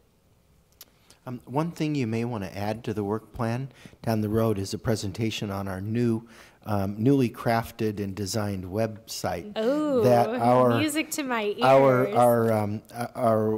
I can't speak, I'm sorry. The gentleman in our department in public affairs is working on how to redesign the parks page to keep us within the 3-click rules and some other things. So we should probably add that. I know it's going to be a long-term effort on his part, the gentleman that's doing that, but I think that we could get some updates and some ideas, and absolutely, I would agendize it if you'd like. Can we do that in August? We can certainly invite him to come in August. Excellent. New website, and then hopefully it'll be all ready for the year after. Finally, we have update to the department webpage, which kind of folds under the. One missed. So in the list I just mentioned, The we missed CUSD one item. collaboration. The joint use agreement for CUSD facilities. Yes, I have that on my list. I'm just going through the written ones. Yeah, she has that first. one, Yeah. So update to the department webpage folds into that August meeting as well, correct? Excellent. And then we have the addition that you had made, the CUSD joint use agreement. Where can we, stick Where- that, or is that a? It's not listed, I think it was missed out, that's what the commissioner, you pointed out. Yeah, and actually in the park master plan survey, many people said we need more basketball court, but building basketball court, maybe the cost is high. So if we can work with CUSD, It would change it, yeah. I think the place to start there would be to bring you the individuals that administer the agreement that we have. And Great. to be able to tell you what we have already and then go from there. We had them come in, though, didn't we? To come in and speak on the agreement itself, on the 9 schools that we manage or maintain. No? Or was that just a part of the 90 maps that we got that told us what each thing? Yeah, I think that was That was part of the part of the maps. Where the fields were and what we had, but I've been here for a long time, and I've never heard about what the agreement says before we decide how we want to change it. It would be nice to know what it is. Exactly, so. Can we pull them into the May meeting? I don't see why not. Excellent. We can, depending on if it's a bit specialized. There's one individual in particular that would need to be available, possibly 2, for some history. So we'll have to see who's around and has the bandwidth to put something together for May, since they're also both very involved in the aquatics program. And as you could guess, we've got a handful of young people getting trained for swimming and such at that time of the year, so for swimming instruction, lifeguarding, and the like. So we'll have some conversations and see how soon we can do that. So one quick question. So I know we talked about CUSD. Do we have any such collaborative measures or programs with the Fremont Union School District? Schools like we have high schools here that falls under the Well, we HSD? do. We don't have the same kind of an agreement where we've got a long-term contract, but we do hold some permits annually with them. For instance, we've used the Cupertino High School swimming pool to host our swimming lessons, 1,200 children last summer. We'll be moving that program to it's one of my updates, to Monte Vista High School this summer. And the staff are working on some opportunities for lap swimming and some other things with that pool that we haven't done in the past. There's a lot of synergy because of the location where that pool is to Blackberry Farm, of course. So the staff can be somewhat together. If we're short a lifeguard, we can ask somebody to come up the hill and help, that kind of thing. Okay, it'll be good to not just CUSD, but if you could fold that into any school district we have which are attached with a city. Would love to see what are the collaborative measures, what are the agreements we have, what we can do extend beyond what we do have today. That'll be good. So I don't want to just restrict to CUSD. I would like to see that for the Fremont Union School District as well. Sure. Typically in the past, the agreement has to be a joint effort, and it hasn't been as beneficial to Fremont, in part because their athletic fields are a little more specialized and are maintained for very specific reasons. Their baseball field may be for their baseball team, that kind of thing. And so I don't know. We can certainly continue to have more additional conversations, but it hasn't been. We haven't spent enough effort at it in the past, so we can certainly look at that. Thank you. Excellent. So the next segment actually folds under item number 3, Jeff, which is the review of future agenda items and additions, prioritizations for Parks and Recreation Commission for the items on the for items, ideas for commission goals. Number 3, I think, was your standing item, just to check on your regular agendas for the next couple of months. Got it. Okay. I was hoping to fold that into the other one. All right. Well then, let's proceed with the commission goals. Can you give us a high level outside of just the direct list that we have so far here on what you would like? Do you want us to reorder these in terms of what's most important to us? What is helpful for you, or do you want us to just go through each of these? Well, it's up to the commission, of course. When we had the last conversation, it sounded like we may want to look at things that are more goal-oriented in addition to the agenda items that you've worked through. In order to have things that are a little bit more measurable, you can choose to have none. You could choose to have 20, whatever you want to do. Kevin and I helped to put this together based on the items that were already on the agenda, just as an idea for you to consider. These are some items that are just, here's the recommended idea, and then here's some action items that would help us to get there, so that there's a way to measure whether we need to have a way to measure whether we did or not. But this kind of goal setting, we haven't done in the past. Mm-hmm. As a commission, you may choose you want to do it. You may choose you don't want to do it. It's up to you. It's not a requirement by anybody or any, Excellent. So I believe that this stemmed from us saying we want to make sure we do things and we want to see that we get to our goals. Yes. And so this is us creating a list from there. All right, excellent. Are there, I'll give the commissioners a moment to just make sure you've looked through these. Many of these we've already included in our work plan, such as community gardens, permitting, neighborhood events, inclusive playground, off-leash dog park, collaborations with other commissions, public engagement. We talked about outreach as well, and the strategic plan. So the ones that have not made it onto our agenda so far are item number 10, which is research, evaluate, and recommend cost recovery models. The item number 7, which is strengthening current strengthening and creating new public-private partnerships. And then number 5, which for those of you who are new to this specific topic, which is our code of conduct. Last year we adopted a code of conduct that was then proliferated throughout our respective programs and or sites at the city. However, it didn't necessarily have any teeth to it, so this is actually putting teeth to that policy.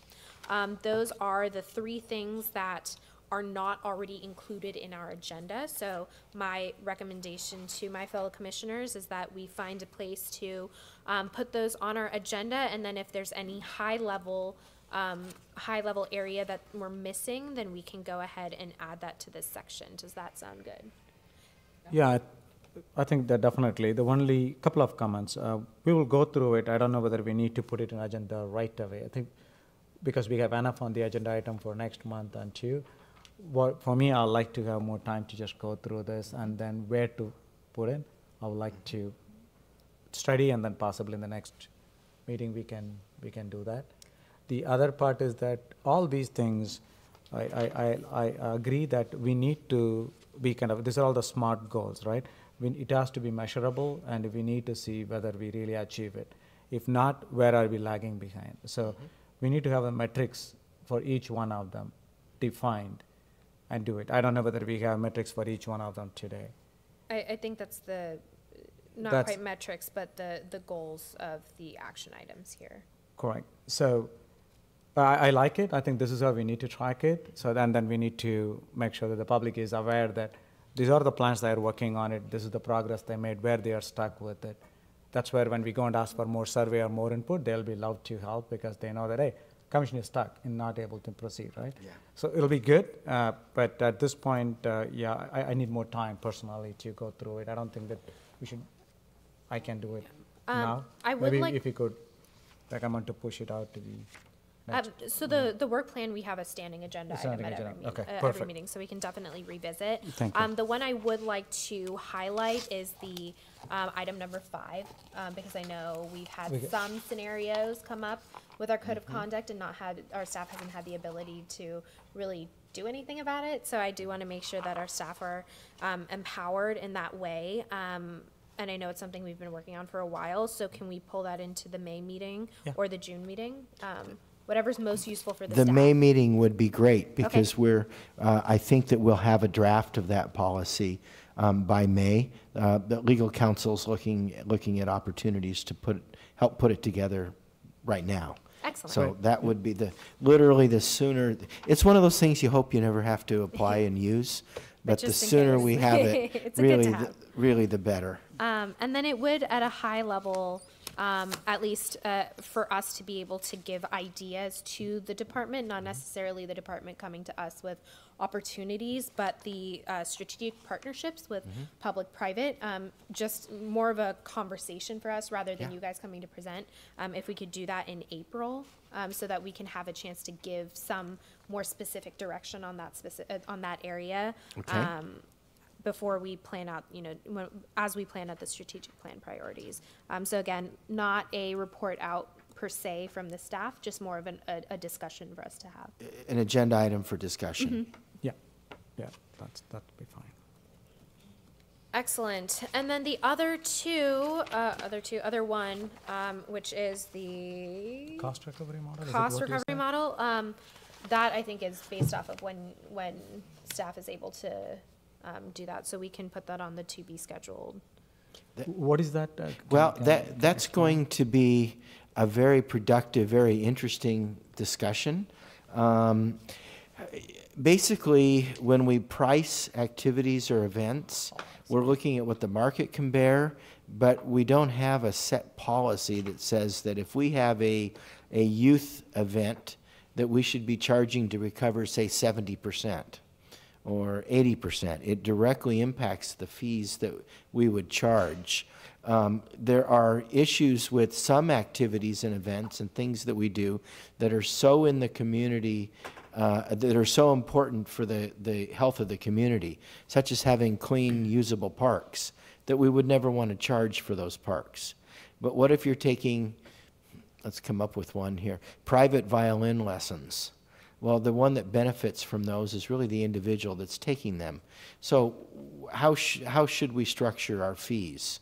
We need to be looking at, maybe that's 110% of the costs that we do. We need to categorize those different activities in order to make good decisions on our fees. The recommendations then would, of course, go forward to council as a policy. This is really important, and it's something that as a department we really should have. And there probably was at some point, but we can't find any record, and things get convoluted over time, and we really want to make sure that we're doing things in a fair and equitable manner, and that's the essence of that discussion. So we'll agendize it probably later in the spring of the following year, so that we can be set up maybe to have it on the approved work plan for the following year. Because with the other things that council is prioritizing, frankly, that's too big a lift. We need to get through the athletic fields issue and some of these other things first. So, sorry, I have a question. So, I know we don't have, assuming that you don't have a standard of this recovery model, which outlined, but we know the actuals. Yes. What's it? So, at least the actuals, getting that, when do we think, if we want to see those actuals today, when can that be? We can actually bring that to you. Excellent. In That's terms good. of cost recovery, the department does actually very, very well in comparison to Fantastic. many departments across the country. Okay, that's great. Thank you. And so one of the things about the presentations, which I think you'll find, is Jeff brings to us, maybe not monthly, but often, like with the end of Blackberry Farm, she comes and says, this is how many kids swam, this is how much money we made, this is how the families, this was in town, this was at it. They come and report back, how the senior center was doing. So we hear through the year a lot of their actuals. Fantastic. And they're available okay. to us. Excellent. Thank you. Awesome. So the only additional commission goal that I have that I want, never mind, changed my mind. Any additional commission goals that are higher level that you all want to contribute to? Go ahead. No, I think the rest of them are covered. For example, item number 8 we talked about, right? Improve and strengthen the collaboration. Yes, with all of the other all ones of the other are, ones are in the covered. agenda. Yeah, I think this is good, and as I think the commissioner mentioned, it's a fluid. In case if you think that we learn in the next 3-4 months and see something else is prioritized, I think we should be able to inject it. It's not like a solid lock and loaded right now kind of, right? So we should be able to. Absolutely not. Thank you. We can definitely add it. The other thing that changes it, of course, is the community. They, as you can see, Oh, yeah. they come to us and ask I would questions. love to, yeah. I So think it also changes as we go because the community brings to us. absolutely, yeah. That's exactly the reason I brought it up, is that at the community interest where they think that they want us to spend more time and help them, I would like to make sure that's where it is. Excellent, thank you. Go ahead. Okay. And so the final thing is just for the staff, which I know you already mentioned, to do a probe into 4-H, the alpaca farm, because I personally would love to have alpacas in Cupertino, and I really love alpacas. And also herbicide, the use of herbicide and what that's doing. If we need to create a policy around that, or is that just, you know, a more city-oriented mandate that we can give in terms of how we manage our properties, that's fine. It doesn't necessarily always have to come through us. So what we would just like to see and get some feedback on that, and then if necessary, dropping that on the agenda for either March or April, Okay. just to understand what the future direction is, since we did have so many community members coming forward today. Okay, I wonder if alpacas would eat the weeds and we wouldn't need the herbicides. Llamas, Llamas okay. eat weeds. I wouldn't mind llamas either. All right, excellent. So with that, we're done with agenda item number 2. Seeing as we do have a number of community members here, I would like to move directly to item number 4 in our agenda, just because we have so many people and I don't want you to have to sit through everything. So that is new business. That's item number 4. That's presentation and discussion on community funding grant process. Sorry, I jumped forward just a little bit. Commissioner Tombe? Yes. I would like to make a statement before you start this agenda item. So I am aware that there are a couple community grants coming before the commission, and I am a member of the board of directors of 2 of those community groups, so I am going to recuse myself from this item agenda and put myself out in the lobby. So just let me know when I can come back. Thank you very much. Did we get a list of those? Do we have a list Yeah, of those? they're coming in the presentation. Okay, because I don't know if I am or not. Okay. Is this them?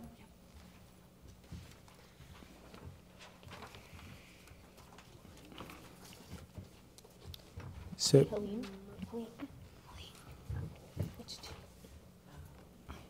So does she have to stay for all of them, or just 2?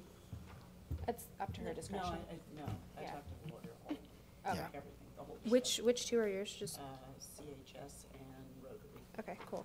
Might be something else. And I'd like to make a statement. So I talked to the lawyer also, and I am no longer an active or voting board member of either one of those. And since I'm just a member like anyone else, she told me I would be fine sitting here. However, I'd like to say that I am a member, and so I know a lot about it, which I think is a plus. However, I'm sitting here as a commissioner with the interest of Cupertino residents, as opposed to the interest of other things I'm just a member of. So I have a question. So the process is we listen in, or we think that we need to prioritize. I see the scorecard and the points given, maximum points. Are we supposed to go through all of them? What I understand is that we will listen in, but we're not taking a decision. Right. We'll have a presentation here right away, and I think that'll answer your questions. Oh, okay. So I just wanted to give either of you an opportunity. Are you a member of or involved in any of the programs on this before we start our presentation? And while you guys take a look at that, I know there's a number of you here to speak on behalf of your respective programs. What we'll be doing going forward, or for this specific agenda item, we are going to have a presentation. After the presentation, the commissioners will have an opportunity to ask clarifying questions, not have a discussion or share opinions, simply ask clarifying questions. And then we'll begin with the blue cards, which are your opportunity to speak to us about either your program or anything you feel like we should know for this specific agenda item. Again, if you haven't already filled one out, blue cards are up to the front on the right-hand side. Are there any programs on this that either of you are a part of? Nope. Excellent. Let's go ahead then and get started. Okay, very briefly, by way of introduction, this is Tony Anderson next to me, and she works with the city and is going to give you a good presentation on the process for community funding, which is our topic tonight.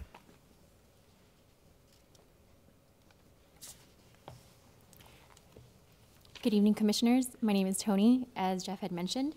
We're going to go ahead and start with my first slide here is the community funding program. So the City of Cupertino's community funding grant program assists nonprofit organizations with funding for programs, projects, or events that serve the Cupertino community. Applications are typically available at the end of January each year and are due by March 1st. City Council will make the final decision on community funding grants at the budget adoption. Funding is also contingent upon the Council's general fund allocation to the program, and funding is not guaranteed. So at the budget adoption meeting in June of 2018, Council had requested that the community funding program be updated in order to assure that all applications receive due consideration and that Council is provided with all the information necessary to make final funding decisions. At that meeting, Council had requested that the Parks and Recreation Commission evaluate all grant applications and provide funding recommendations to Council for consideration. All grant applications are first reviewed by the Administrative Services Department staff, and this is for compliance with eligibility criteria. The city's current policy is a general overview of the community funding program. It outlines the purpose and eligibility requirements. A copy of the policy can be found in the published adopted budget. Staff will be revising the community funding policy to include more detail that's already provided in the updated funding application.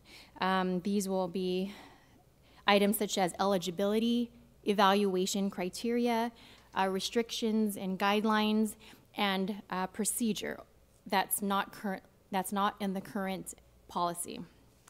Staff will be bringing these recommendations to the Parks and Recreation Commission for further review and recommendation to the Council. So the updated community funding program consists of an updated application, as I have mentioned, also an updated process, and newly developed evaluation criteria. So staff had updated the funding application, which incorporated all of the follow-up questions that Council had wanted staff to go back to ask each applicant last year. So they wanted further clarification from these groups that had applied. So after the applications are already submitted, staff went in and emailed those groups to ask further questions. So we had incorporated those questions into our newly updated application here. Staff also had reviewed other cities' community funding applications to see other best practices that we wanted to include in our application. Also, everything that was required in the community funding policy is also in our new application. As for the updated process, at the budget adoption meeting last year, one of the concerns that Council had was that the same recipients were applying and receiving funding. So they questioned what were staff's outreach methods. And this year, we had included social media, using the city's website, and also emailing over 100+ nonprofits that serve the Cupertino community. And as you know now, we do have 24 applicants this current year. Last year, there were 5 recipients. So as for for updated process, what happens is now, applications, as I mentioned earlier, are due on March 1st. The Administrative Services Department reviews these applications for eligibility requirements, and staff, should we seek further information, we do email the applicants or call them. Previously, all eligible applications went straight to City Council for funding recommendations. What we're changing this year is forwarding all eligible applicants to the Parks and Recreation Commission to be further evaluated, which brings us here, why we're here tonight. So now that we're here, staff had developed, as far as evaluation criteria, this is new. We have newly developed evaluation criteria, and as I've mentioned before, this is based on council direction last year and the follow-up questions asked, in addition to best practices in other cities. Some of the evaluation criteria are here before you, and these are also outlined in our updated application.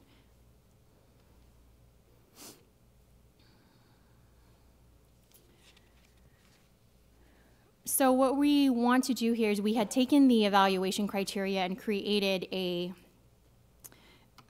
rating sheet here. And so commissioners, before you is a matrix of all the criteria that's listed in our application. And we have maximum points as an example here. So what we'd like to do is have you determine what the maximum points are for each criteria. This again is just an example that was given to you and that staff had drafted. So based on your recommendations, we will edit this document and would like you to take a few minutes to decide how many maximum points are allowed per criteria. The goal would be to have this ready for you by Monday afternoon at the latest, so that we can begin the process of actually evaluating each application. So what we can do now is we could take a few minutes, if you'd like a few minute recess, maybe a 5-minute recess to review the point system here. Again, it is out of 100. If you notice, the bottom is 0 points. That was just as an example. I will let you determine if you'd like to have a rating scale for past performance and compliance with our recurring applicant. So. Excellent. Kevin, I believe we have copies of that. I know that there's many groups in the audience here. If you'd like a copy of this rating sheet to take a look at for yourselves, please do go ahead and grab a sheet. They're available at the front here. We won't go into a recess, but we will take 5 minutes for the commissioners to read over the rating sheet, as well as for members of the audience to do so. I do have a question. So we'll go through it and we understand. And again, I'm trying to understand the process. So now, when they present it, are we expected to assess each one of the presentations based on this and evaluate now, or what is the expectation? No evaluation will be made at this time. This is just to develop the rating scale and and later on in the presentation that we're going to develop the ranking scale. So right now it's just the rating sheet. How many maximum points will each criteria receive? Mm-hmm. And after this is done, we'll move on to the ranking system of how you want to rank all of the applications. I see. I got it. Okay. So there's 24. So somehow we have to rank them from 1 to 24, and that's what we're trying to do. It's a stack ranking. You need to do the stack ranking. Correct. And that's what you would decide as a commission tonight. And then after that, we will determine a date of when we come back to the commission, whether that be a special meeting in a couple of weeks, or at the very latest would be the next Parks and Recreation Commission meeting in April. And so at that time, we want to have you want to have your ranking system ready by then. Ready, and then you'll determine final funding at that time. Got it. To be recommended to council. Okay, so this is predominantly information to us to get ready for the To get ready, correct. Excellent. Yes, to be a part of the process. Thank you. Yes. Jeff, is it possible for us to take 5 minutes for us to read over this, finish and then make sure we get community input before discussing the criteria. Is that all right? Absolutely. Excellent. I would recommend actually if you'd considered a recess so that there isn't just empty space as the on television while you're doing that. All right, we'll go ahead But and it's up to you. We'll go ahead and take a 5-minute recess. I am setting a timer, so we will start back up in exactly 5 minutes.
So with our 5 minutes being up, we will resume our meeting at 9:04.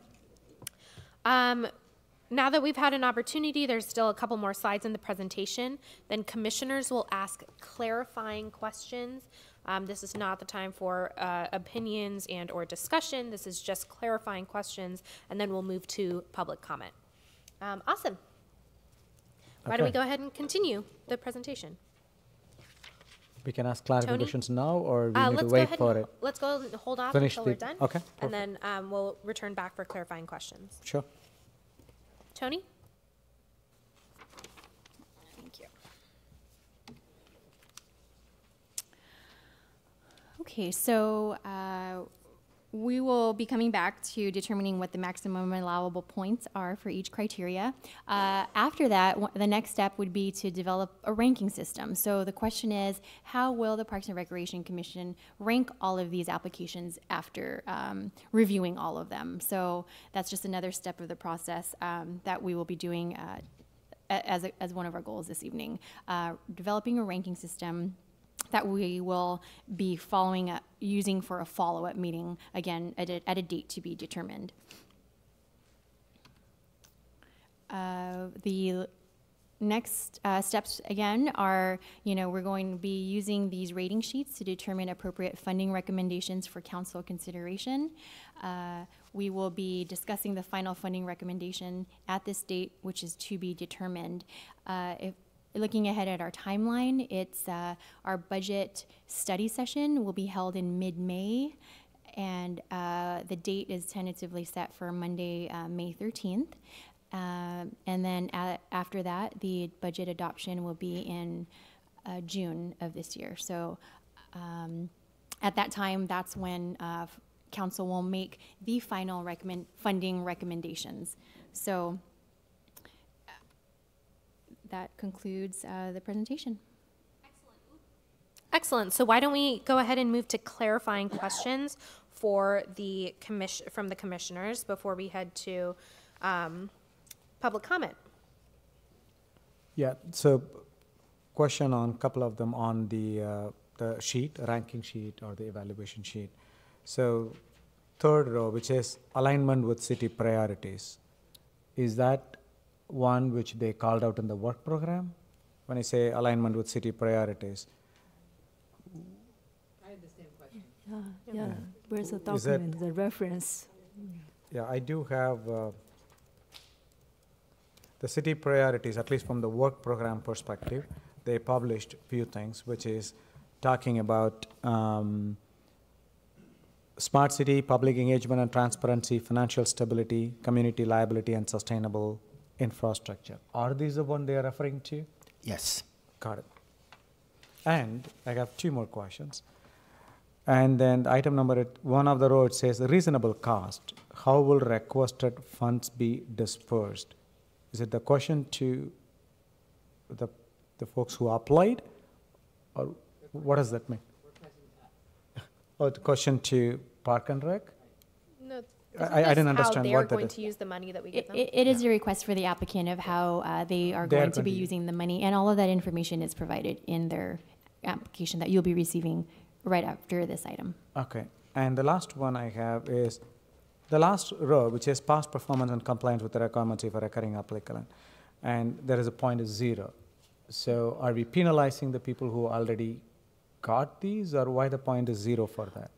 That was there to see if you had a recommendation, if you wanted to allow any points for that, because if we did, it's listed as as a criteria in the application. Now, if we assigned 5 points to it, for example, that would almost be, would that be saying we are giving past applicants an advantage because they applied in the past, and so assigning points didn't seem to make sense. But wanted to have you discuss that and see if it made any sense to the commission to assign points to that system, or if you just, perhaps you can change it to a,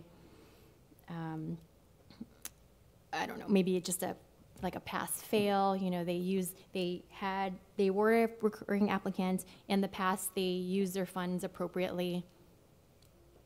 yes I or think no. since it's a So- clarifying question, I just will ask the question, maybe I'll leave it to Chad to really take it. But follow-up question on the same, this implies, just a question again, by allocating 0 points, we kind of implying that the past applicants cannot qualify into it. Yeah, it's got a So- negative kind of connotation Yeah. as opposed to maybe it's a tradition in Cupertino and we like tradition. Maybe recurring things are good. I mean, Yeah. it has a negative Okay. We connotation. can dive into the specificities of the points in our discussion, Okay. But Yeah. if we have any other questions, Thank we you. should move on with the questions. Yeah, if negative score allowed for this category, then 0 points can make sense. All right, so the last thing is, in terms of criteria, are we allowed to add line items? Yes. Great. Okay. Do we have any other questions, clarifying questions? Excellent. We have a very exciting list here of folks who would like to speak. So again, blue cards up at the front on the right-hand side. I'm going to read the first 3 names that are going to go, so please do be prepared. I would like to request that the person who goes after the person who is currently speaking come up to the front and sit in one of the chairs so we can make sure to move along. You do have 3 minutes. As a reminder, we are not allowed to directly respond to what it is that you are saying. So our job is simply to listen, take it in, and if there is a point where we need to ask our director for feedback or answering a question, then we will do that either during this section or right afterwards. I typically go through and resolve any of those things. So the first 3 folks we have are Jennifer Furlong, Orrin Mahoney, and Meredith Smith.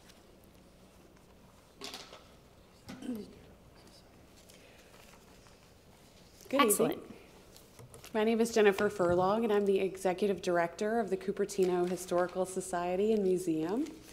And I'm here on behalf of our organization this evening to ask for your continued support through the Community Funding Grant. We are a previous recipient of this grant, and we have responsibly and thoughtfully used these funds to support our programming in the community. We are a unique organization. We're the only organization in Cupertino dedicated to the preservation and dissemination of Cupertino history and culture. We present 3 to 5 exhibits annually. We have extensive outreach in the community, and studies have shown that historical societies really promote community engagement. They foster a lot of learning opportunities and also provide a sense of unifying identity and community buy-in. And we certainly feel very strongly that we carry out those missions. We, as I've stated, are a unique organization in this community, and we benefit residents greatly. We have excellent attendance in our museum within the Quinlan Center. Our traveling trunk programs in local elementary schools are extremely popular. In fact, we've started receiving requests from outside of Cupertino schools to present our traveling trunk program. And so we just ask for your careful consideration of our application, and thank you for your continued support. Excellent, thank you. Next we have Orrin Mahoney, followed by Meredith Smith, followed by Liang Zhao. Good evening. My name is Orrin Mahoney. I'm representing the Rotary Club of Cupertino, and in particular the application is regarding our Fall Festival. For a little background, the Fall Festival is our current community festival, and we've been doing community festivals in Cupertino for over 40 years.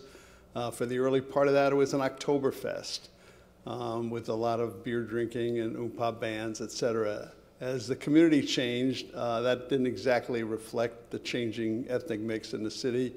And in 2005, we partnered with the city to do a Golden Jubilee in celebration of the city's 50th anniversary. And now it's morphed into the Fall Festival, where we partner with the World Journal, and it's really all about education, fun, and other activities. What you'll see in a very comprehensive application is a lot of detail, but I do want to highlight a couple of different things here. Cupertino Rotary and our Endowment Foundation, which is a 501c3, a charitable organization, Every dime raised at this festival goes back into the community. So we have no staff. There's no staff in Cupertino Rotary. There's no staff in the Endowment Foundation. And the event itself, we get sponsorships, including what we're hoping from the city, and then we have our costs, and all the rest of that goes directly back into community activities right here in the city. We are a little unique in this festival in another area, and I do want to highlight that. I talk about that in the application. There are two areas where we provide direct services to the city of Cupertino. So quite a while ago, the city used to have a health and safety fair put on by the Public Safety Commission. It was held actually right out here in front of City Hall at the time. And it was small and cost quite a bit of money for the city. So quite a few years ago, we decided, working with the city, we integrated that into the Fall Festival. So that's a section of the Fall Festival. We have booths from the city there, present different services that the city and fire department, sheriff's department, et cetera.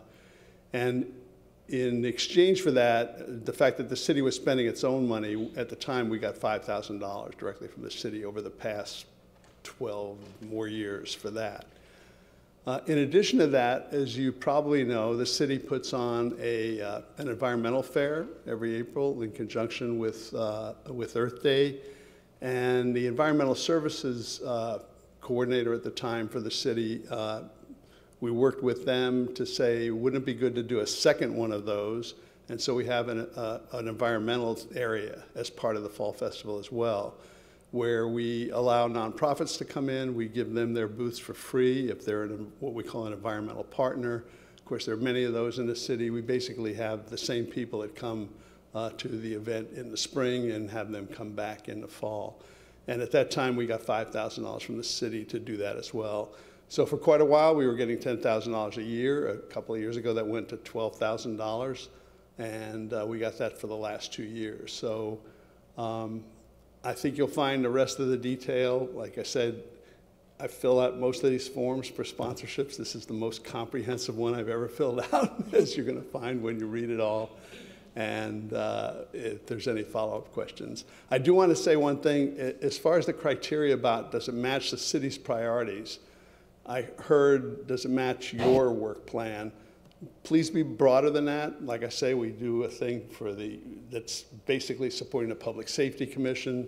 We may be doing something else that's involved in the city. So you're the point person for the city in this, but I think when you look at those criteria, think about, not just for me, but for all the people here, the broader set of matching up with the city's priorities.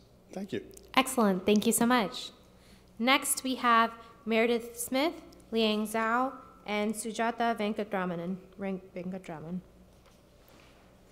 Good evening. I'm Meredith Smith. I'm the Executive Director of the Cupertino Educational Endowment Foundation, also known as CEF. And I'm here tonight representing the 5th annual CEF 5K Run for Great Schools and Fun Run. This is the first time that we have asked for sponsorship from the city of Cupertino, and we're very excited to be here tonight, so thank you for your time. Just a little background on CEF. We were founded 35 years ago from dedicated parents and business owners in the city of Cupertino who wanted to invest in our schools and make sure that we had excellent schools in perpetuity. So we have a very generous endowment that we draw from every year and give and grant back to our 25 schools in our Cupertino Union School District. In addition, we do fundraising and events to raise additional funds so that we can support our 17,000 students and our teachers and our district staff.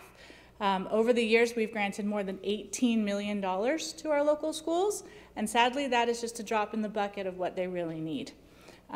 This year, in partnership with the Cupertino Union School District, we've announced a campaign called CUSD 25, We're in It Together, which is to promote a more sense of community among our 25 schools so that we can help raise all boats and raise more money together. So if we are a part of the community, and we are now trying to even engage it even more. The net proceeds, as I said, benefit our students. This is an annual event where we draw together just to build community and also to celebrate health and wellness. We engage with local businesses from Apple down to the small business owners for a post-event festival. And we also work with the sheriff and the fire department who are there not only helping us run our event, but have their their equipment out and their staff there to be part of the event. We recently launched a student board of directors where we will be engaging with our local middle school students and high school students to form a student board, and they will be supporting primarily our 5K run with volunteers and to get the word out. So I think there's an opportunity there maybe to partner with your team board as well. So thank you again, and I hope that you consider supporting us. Thank you. Thank you. Next, we have Liang Zhao, Sujata Venkatraman, and Agnes Yang. Come on up. I would like to present our website, so you have more picture of that. Okay, let me do this.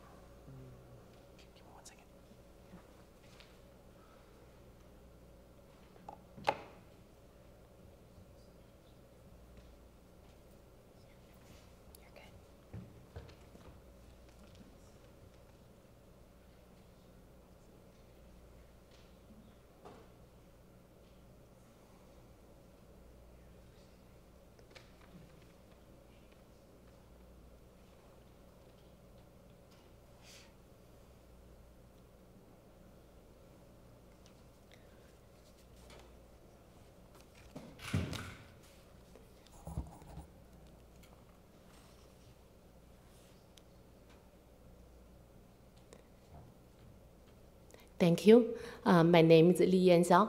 I am the president of the Silicon Valley Community Unite and also the president of the Silicon Valley Drama. Today, I would like to ask your support about the Silicon Valley Drama. The Silicon Valley Drama was founded on last year. Basically, the mission is we want to enrich our community culture life. So last year, the first drama is Flying Tiger, Flying Away, which was performed on Dianza College on November 11. It's Veterans Day. So there are 800 people. Most of it's from the Cupertino resident attend we watch the performance.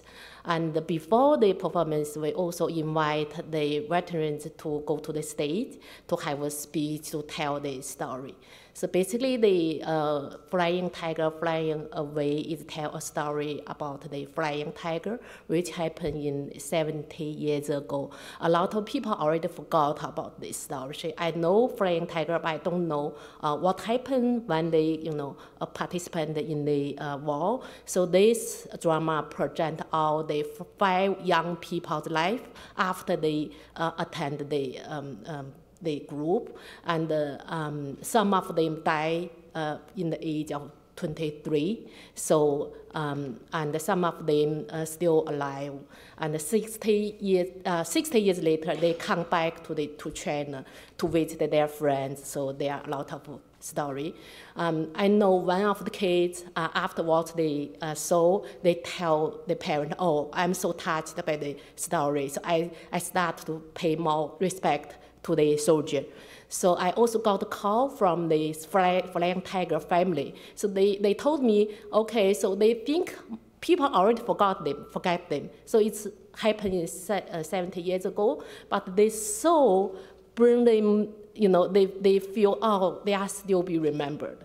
So, so this show was performed by 16 community members. So it's all volunteer based. We already have our first show in last year. So we don't have enough funding, so I think the first 2 performances, when we practice, is just in some people's house. But eventually, people volunteer, and we can have our show on the Dianza College Art and Performance Center. So we hope get your support so we can continually show people, educate them the history, let them remember the history. Yeah, thank you. Thank you. All right, next we have Sujata Venkatraman, then Agnes Yang, and Su Junan And I'm sorry, I can't read the last name, from Silicon Valley Community United. Thank you for this opportunity. My name is Sujata Venkatraman, and I'm the Associate Executive Director at West Valley Community Services. West Valley Community Services, for the first time, is asking for the community funding for our food pantry. We are requesting a pantry overhang. Just to give you a brief overview of what services we offer, West Valley Community Services is a basic needs organization, has been in existence for 45 years. Last year, we served nearly 2,300 individuals, and about 800,000 pounds of food was distributed. 30% of that went to Cupertino residents. We have about 100 volunteers who help us in the food pantry. Our food pantry is very unique. The space inside that we use is for shopping, and we are very deliberate. We want to treat the clients with dignity and respect. So what happens is the space outside is what is used for food delivery, sorting, and all the activities that the volunteers are involved happens under canopies and tent. And with the recent weather and extreme rain and storm, this has made the operation really difficult. We are seeing more food being wasted. The volunteers are literally drenched in rain and the wind, and so we are requesting this funding to provide some long-term solution to that space so that the pantry operations can go very smoothly, and then the clients who are accessing the food pantry, this becomes a very easy and a comfortable experience. So we hope you will consider our application. Thank you very much for your time. Thank you. Next up, we have Agnes Suang. After that, Su Juan and Chi Shuang Zhang. Good evening. My name is Agnes Yang. I'm representing the Northern California Chinese Cultural and Athletic Federation. This is our first application for the funding. And we would like to, I guess I should introduce the Federation a little bit. The Federation was founded in 2003 and became a nonprofit organization in 2006. And the Federation is organized around a guiding principle to focus on the community and engagement and to maintain very low overhead through very strong volunteering.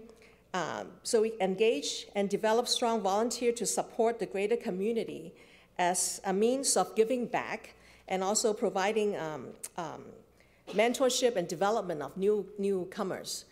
And we currently have 22 board members, including professional athletes, instructors, business professionals, and community leaders.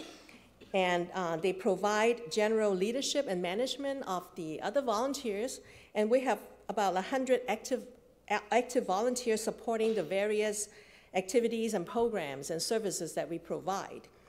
One of the biggest activities we host annually is the largest Chinese sporting competition outside of China.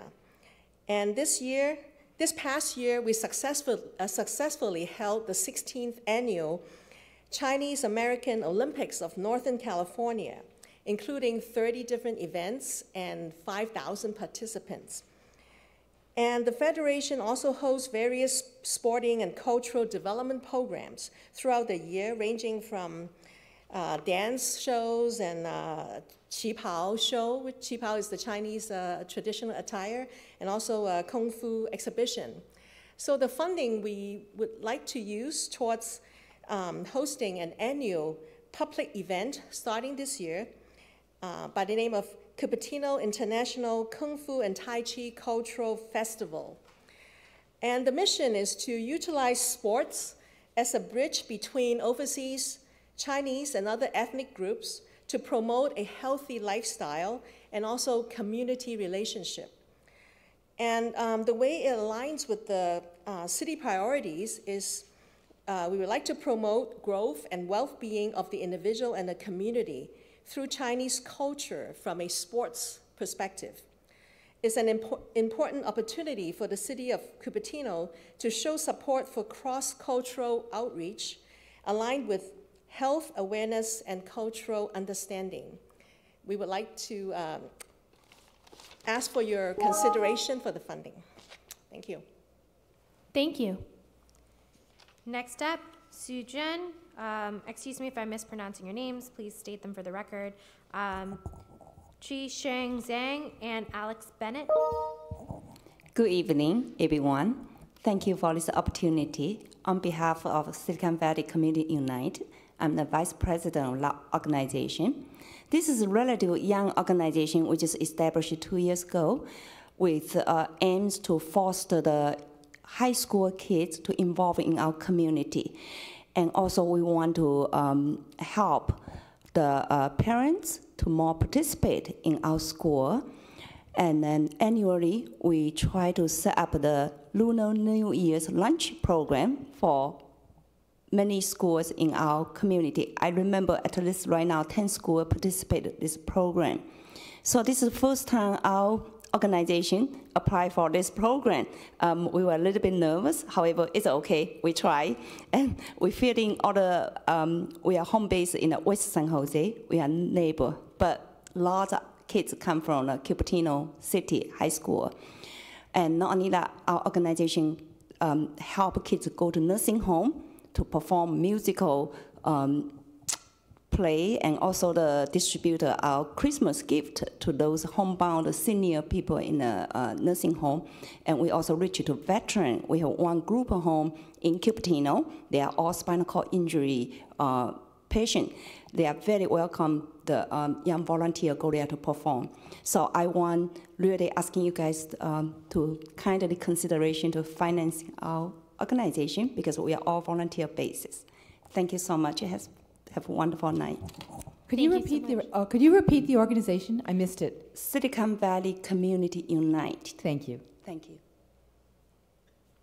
Excellent. Next up, we have Chi Sheng Zhang, Alex Bennett, and then Kalpana Aroda.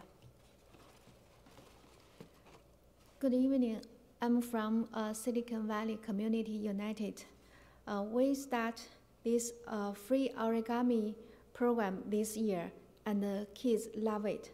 Here are some samples of kids' work. So we just have, can I put it here?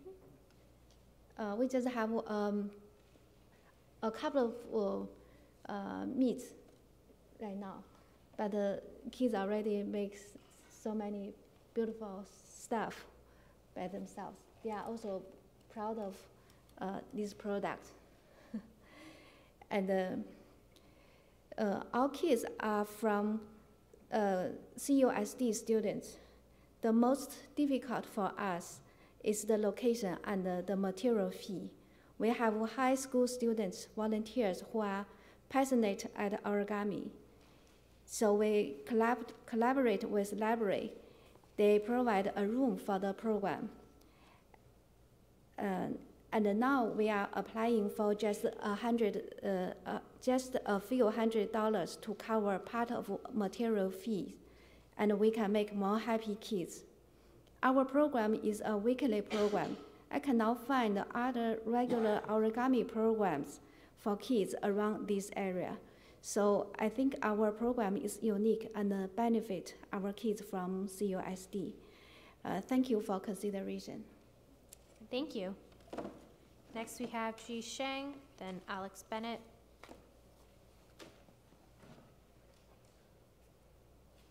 Oh, wait, you just went. Okay. Alex Bennett, go ahead.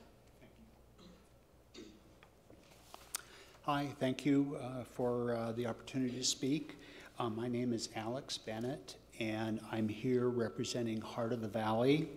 Heart of the Valley is a 501c3 organization that is 32 years old. It provides senior services, and it's based in the city of Santa Clara. And the way these senior services work is that they're request-based. In other words, rather than the organization saying we provide food, or we provide housing, or we provide transportation, seniors call in with their requests, and they say, I need a ride to the doctor. I need someone to change a light bulb in my house. I need to have my lawn mowed, or something like that. And then they call into Heart of the Valley, and a volunteer comes out and performs that service. And the advantage of this service is that it's sort of a more friendly neighbor approach to helping seniors, and on top of just simply at the basic level, helping seniors avoid having to go into some sort of assisted living situation and meeting their physical needs. It also provides them with some intergenerational contacts, some social support, and it also increases volunteerism because people love doing it. Did I hit time already? You did not. You still have a minute. I didn't okay, hit thanks. Basically what our proposal is about is that the proposal is not asking for the city to fund these services in Cupertino. Rather, we have been serving Cupertino already for 32 years.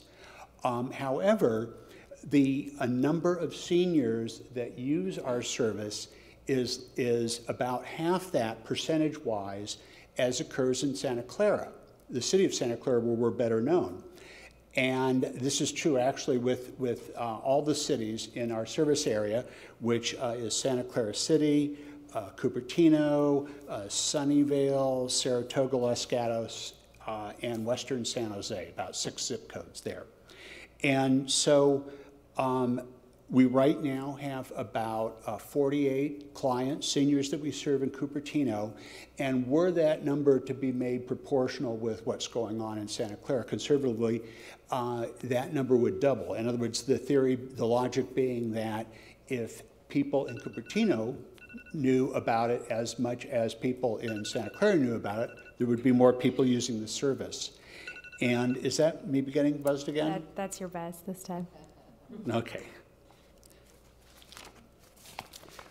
If I may close in saying then that I do want to refer to one thing, if I just may squeeze an extra minute on the... We actually can't. We have to move on, but we do have your application. All right, next up, Kalpana, and then Park and Eugene. I'd like to start with a very, very brief story, a story of Stella, who can drive, who can come, but who holds a device in her hand, who does not know this smart device, what all it's capable of. Hi, I'm Kalpana. I am a founder of nonprofit Inner Talent. We got founded in 2016. Our mission was to just provide a platform for generational handshake. We wanted to bring talents to different senior centers, rehab centers, assisted living places. We wanted to bring a variety show for them. And then quickly from there on, we started to provide services to teach them today's technology. This is where they come, they ask, how do I add a contact? How do I make a FaceTime call? How do I have a Facebook on my phone? Things that they're very, very small for younger kids today. They sit down with them and they teach them how to use each feature on the phone. Quickly from there on, we moved on to now started to spend time with the seniors and creating some arts. One of the biggest thing that we did is we're creating arts that they want to give their time and create, and then now we are going to go and take it to the homeless shelter. So we're combining things like that. The funding request that we are doing, we have received this, applied for this grant is for creating an academy. Now our vision is to have an academy that's run by generations for generations. A room where a senior is either learning or a room where a senior is either teaching to either needy kids or the kids who are just there to learn. That's what we are envisioning as an academy, and that's what our funding is, what I'm requesting for. And we hope that you consider this. This is our first time applying for funding, and we are a relatively new organization, but proudly received the CREST Award last year, so feel proud about that. With that, I'm going to close off, and I hope you give your best at our application. Thank you. Thank you. Next, Park Chamberlain. I have a USB with a very short presentation on it. Can our technical staff help me out? Right. It looks like he has it under control.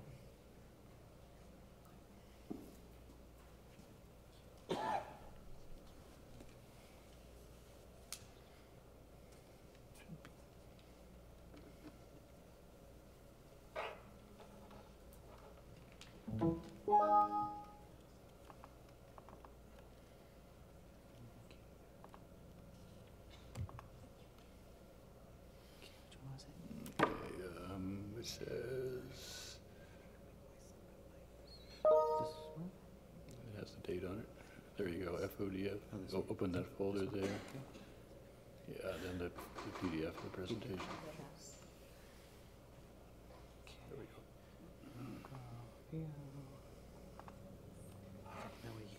Page up. Okay.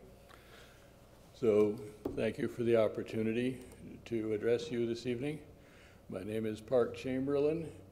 I'm a member of the board of the Friends of Deer Hollow Farm, and I'm here to talk about our funding request for fiscal year 2020, beginning July 1st. I'd already like to say that I'm very pleased with this process, having been through the previous process, which I thought at the time was broken. And it looks like the City Council came to that decision too and decided to fix the problem. This is really about the White Barn project, which is a project for refurbishing the White Barn at Deer Hollow Farm. I'm assuming that everybody here has been to Deer Hollow Farm or knows about, I see nodding heads, so I don't have to explain what Deer Hollow Farm is. There's the White Barn. It's the largest single building at the farm. And pretty much all the floor space is used for storage or animal shelter, storing both feed and supplies and equipment.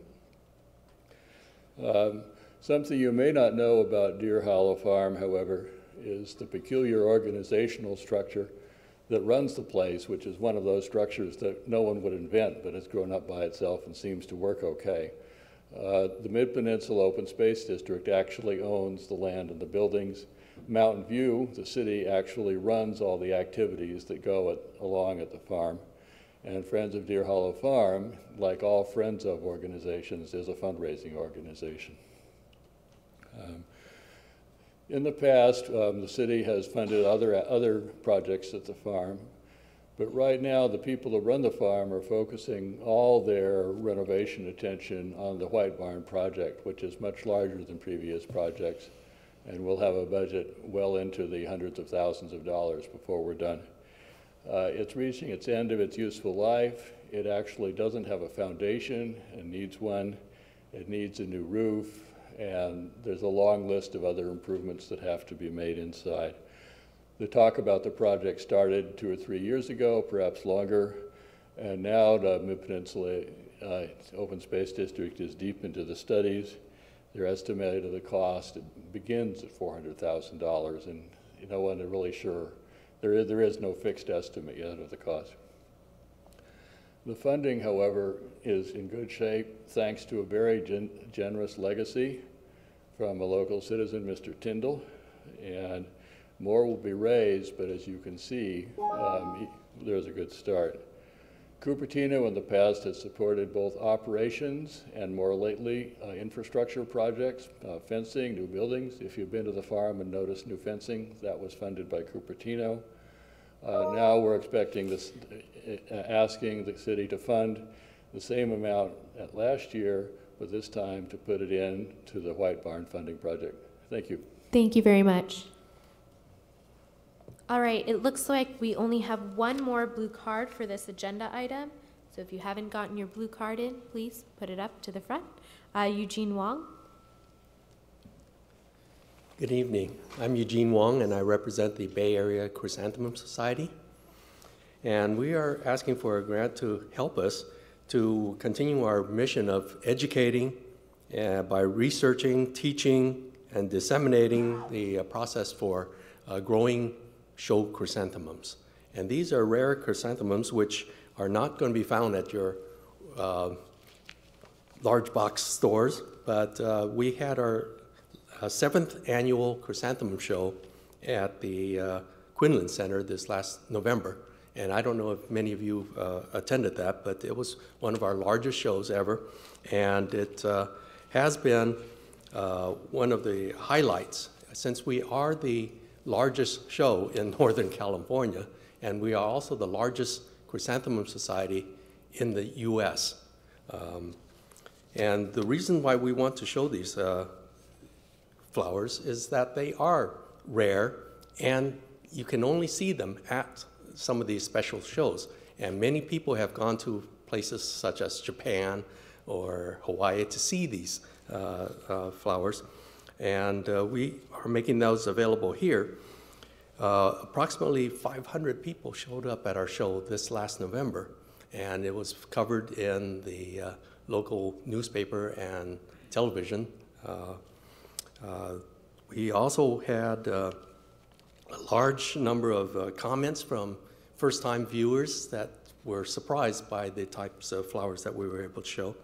But being the largest club in the nation, we also have our president is the president of the National Society, and we have the possibility of showing the national show here in Cupertino in the future if we are successful in doing this. So far, we've been funding ourselves by doing chrysanthemum cutting sales in June, which we sell at Yamagami's each year and raise money for ourselves. And this last year was the first time we've had our show in Cupertino. All the previous times we've been able to do it at other locations. But having done it for the first time in Cupertino, we found out that it's expensive.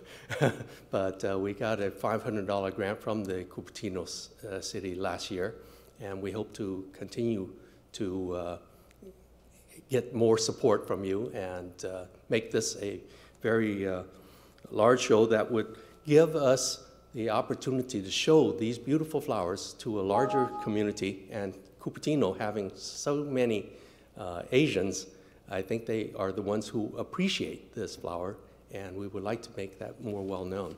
Thank you for paying attention, and hope to have your support. Thank you. Excellent. Thank you so much. So that actually looks like it's it for our... She had Oh, I thought you were for number 4. Sorry. Is it item number 4? Oh, I thought this was number... Oh, sorry. I thought this was item number 3. Yes, sorry, Jennifer. Come on up. My apologies.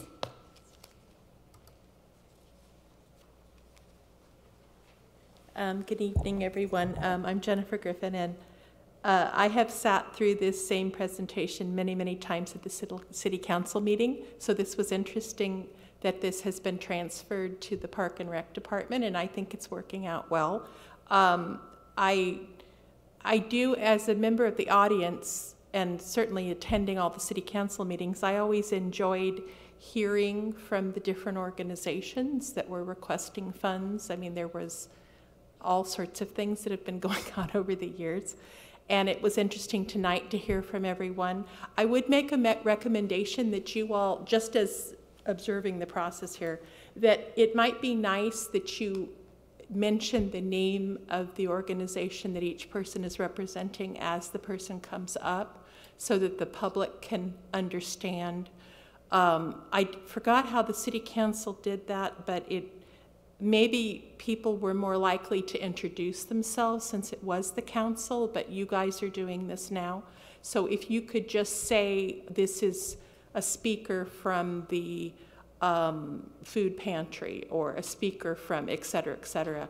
But yes, this is interesting, and I certainly, we have some wonderful organizations, as we saw tonight.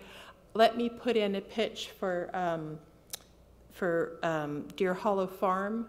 That, as far as I'm concerned, that is one of the gems of our area. There are buildings there that go back to 1855, 1860. I forgot what the age of the White Barn is, but it could be from that era. And I think that it's very, very important that funds be given to Deer Hollow. They My niece and nephew actually attended summer camp there. They were actually brought over by family members from other school districts to specifically go to that. One of the relatives paid for them to go because it was so important to our family. But I do think it's very important that we keep structures such as the White Barn up and working. I mean, we have on the Apple campus, we have the Glendenning Barn, if you all have seen it on Homestead Road. I think it's from 1900, but I originally had heard it was older. And I think it's very important that we have heritage buildings like this. So I urge you all to have those funds as they requested. Thank you. Thank you so much. All right, seeing as that is our last blue card, it is now time to jump into our discussion. Again, we are discussing the criteria that are listed here as well as the maximum points. I think before we dive into the points, let's talk about criteria first so that we make sure we're allocating appropriately if there are additional line items and or tweaks that we would like to be made to the criteria themselves. So far we have 1, 2, 3, 4, 5, 6, 7, 8, 9 recommended subsections. So what we're doing here is reviewing the criteria. Once we've reviewed and or given feedback on the criteria, we can assign the points to those reflected criteria, and this will be used as we get our packet of grant applications to read through and assign points to. Thoughts on criteria?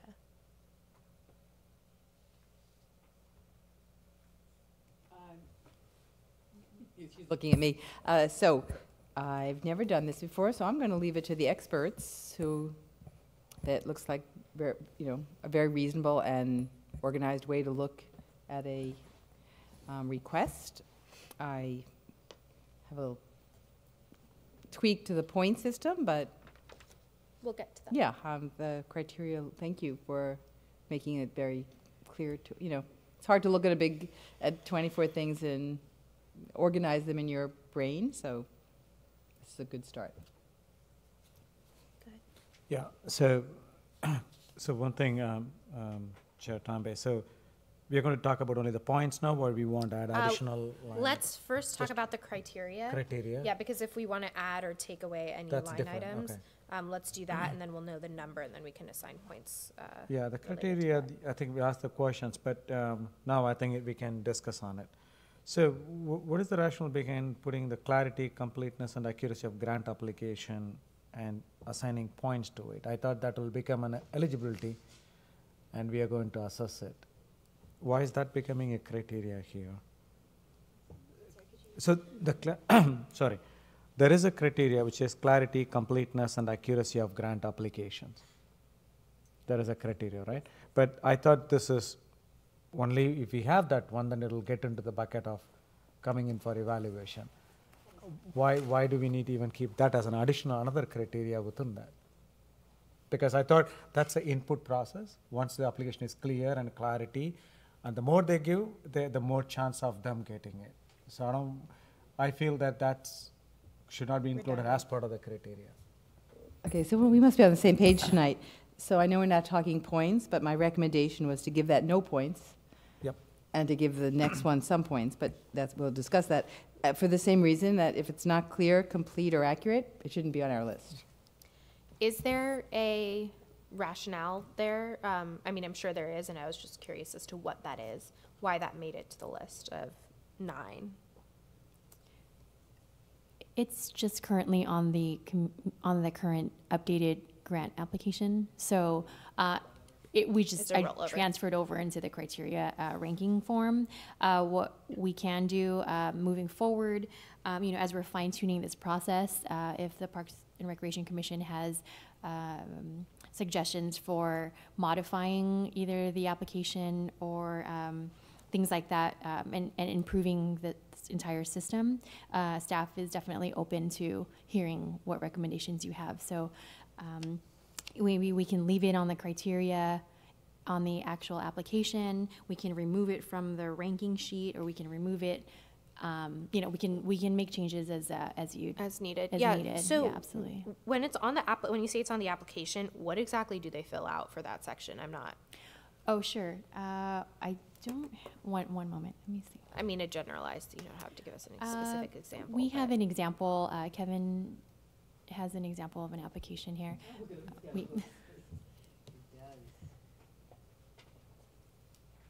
Just because if it ends up capturing some information, I don't want to take it away. Mm-hmm. It's important to you.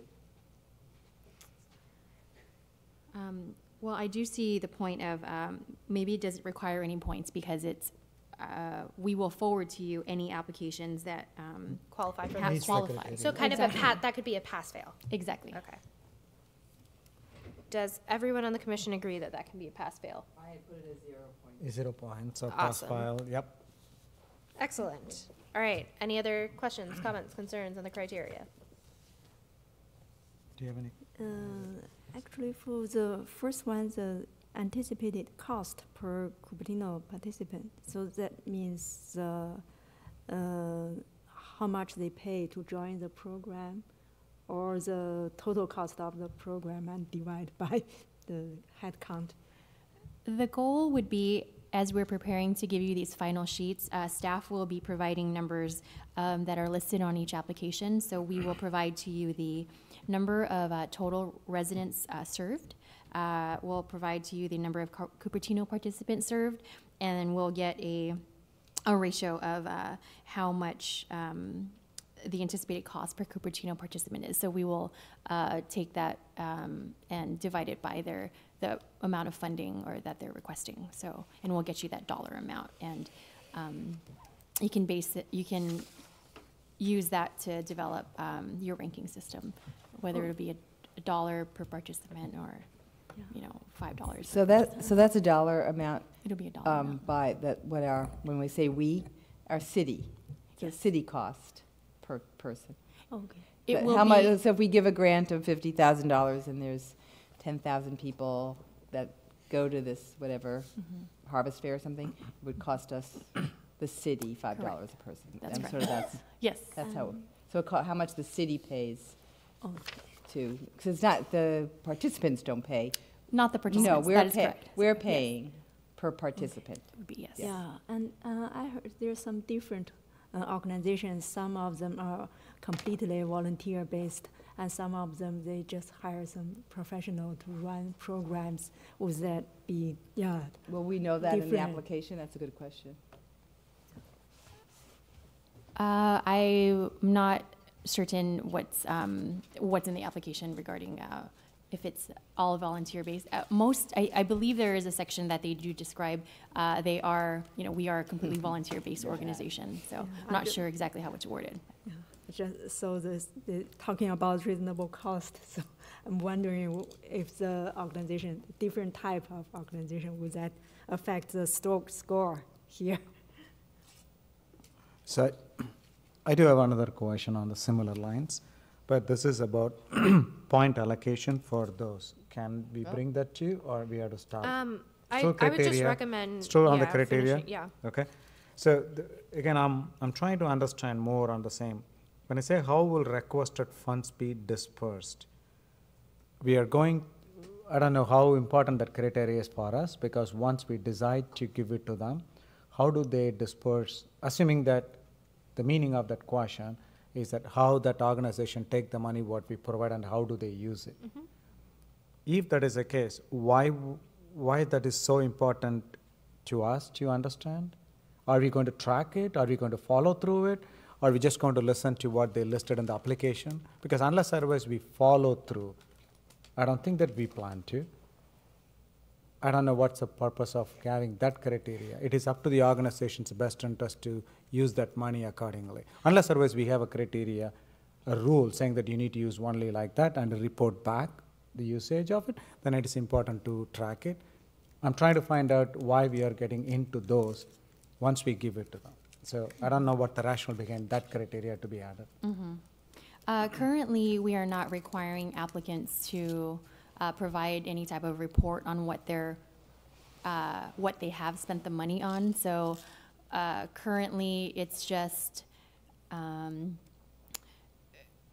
they're using the funds based on what we think they're using the funds based on what they tell us in the application. So moving forward, if you would like to develop a recommendation to have organizations provide a report at the end of their program, then that's something that we can put into the new procedures. But at this time, there is no formal report to tell us what exactly you spent the funds on, because we're basing it off of whatever you told us you're going to be using the funds for. So.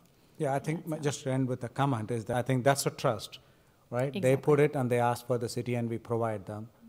And then if we start looking into these and start reporting, that means we are doing micro manage on their funds, how to use it's up to them. And we trust them what they ask for and we do it. Right? Absolutely. So, in researching other cities, it was found that other cities do have report out on their what their funds were used for. So that would just be a recommendation if you'd like to consider that. Thank you. Excellent. So actually, along the same lines, for future applications, it would be good to, if you are a previous recipient of a grant, how did you use these funds, or did you use them as allocated? If so, what was the impact? And I'm sorry if that's on the application and I didn't see that. Yes. You will see that is a question on the application. Excellent. And then I actually think I want to know what these organizations are using, so I definitely want to make sure to understand that. There's a couple of short things. One is engagement with city efforts. If we are giving funds to, this is not listed on this criteria, if we are giving funds to a specific organization that is serving Cupertino residents, I'm not sure exactly how to implement this, but it would be great to see if there's a way to encourage engagement between that organization and things that we would want feedback on. So for example, if we have a city survey that needs to go out, are they willing to put that on their website? Hey, if you are a citizen of Cupertino, please fill out this website. So that way we can diversify our reach in terms of outreach. And if there's a way that we can include that for the future, we can't really, in hindsight, go back and do that because it's not something we've done before. But if we can make that part of receiving these grants, is that they agree to work with us on connecting with their respective groups, I think that would be really great to make sure that we're getting all of the voices of Cupertino residents heard throughout our process, because I know for a fact that many of the organizations here have access to residents who didn't necessarily fill out a city feedback form about what you want to see in your parks and rec. Or how you envision the city. And I think if we have this kind of access into these various groups, if there's a way that we can engage with them, I would want to see that. And then in the future, add to the criteria of how are they working with city staff, because I do want to make sure that they are working with our staff well. The second addition is in the first section, we have number of total residents served, number of Cupertino participants served. I want to know what the diversity of their membership is. So if there is a specific organization that serves teens and elderly people, or they serve, Chinese Americans, Indo-Americans, and they have a diverse group of people that they serve, it's not just one age group or one ethnicity or one specific segment, I would like to see that included in the criteria as well. I think, it's important for a city to be intersectional and not just siloed into smaller groups. And I'd like to reward organizations that are focused on doing that. And what's the last one? Yeah, that's it. That was my addition to section 1, if that is all right with everyone here. I would just warn that The request for asking for people's information is questionable and would be run by a lawyer. If we can ask for, I mean, one of the things you said is, can we have access to your membership? I think that's what I was hearing you ask. I mean, we don't need to get it from them. We can just give them stuff that they can. Oh, that's different than asking for their membership. No. Okay. So, I know we can't share lists. Yeah, and I'd say a number of these people would not share lists. So, Yeah, but being amenable to helping us get the word out, that's a different story. Yeah, I have some other thoughts. So I think it's okay for those organizations, they only target a specific group of people, but maybe we can grant funds to more organizations. Last year, there were only 5. Maybe we can give 10 this time, so that make sure more groups of people can be covered. The diversity issue can be solved, maybe. What are your thoughts before we add it as a section? I think it's okay to add, definitely, because we want to promote it. There's kind of a diversity, inclusiveness. It's definitely important, but as long as we don't penalize the other side of the organization. Some of the members presented it's a very small volunteer run, just one particular one, maybe attracting only a specific set of ethnicity, but still it's okay if it is run by it. We don't want to penalize it. While we want to award it, that's the only thing we wanted to be careful with it. So I love to award it for the diversity and inclusiveness. At the same time, at least maybe it comes into the point system possibly, that we don't want to penalize the Right, others. because of course, if it's a senior program, it's a senior program. And we don't want to say, oh, it doesn't do teens. Or if it's a Chinese athletic program, it's a Chinese athletic program. So, However, if it's a group that, you know, works across many groups, then that's something we do want to reward. Agreed? Agree. Awesome. So let's move on over into points. So we already looked at line item 8, which was clarity, completeness, and accuracy of grant application, and changed that to a pass-fail. We won't see it if it does not fulfill those 3. That means that, I mean, we don't have to stick with any of these numbers. These are guidelines, ideas, thoughts, recommendations, suggestions. We have about 8 categories now that we can divide up 100. there are a lot of ways to divide up 100, but I'm going with the experts or things that worked in the past. If this worked in the past, they all look reasonable to me. The only change I had, like Paul, was the clarity and completeness. If it was 0, it shouldn't come to us, so it should just be 0. And I put the 5 points on the next one because although it sort of have a negative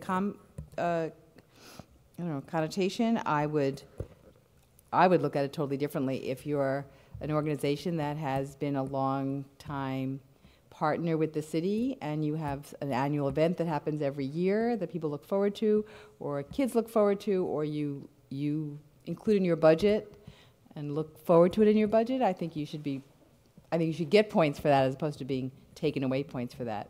It's great that new organizations have joined in, but I don't think you should be penalized if you've been a Cupertino partner for years and have responsibly, well, it comes back to also responsibly used your money, responsibly did everything we asked them to do. What were your words?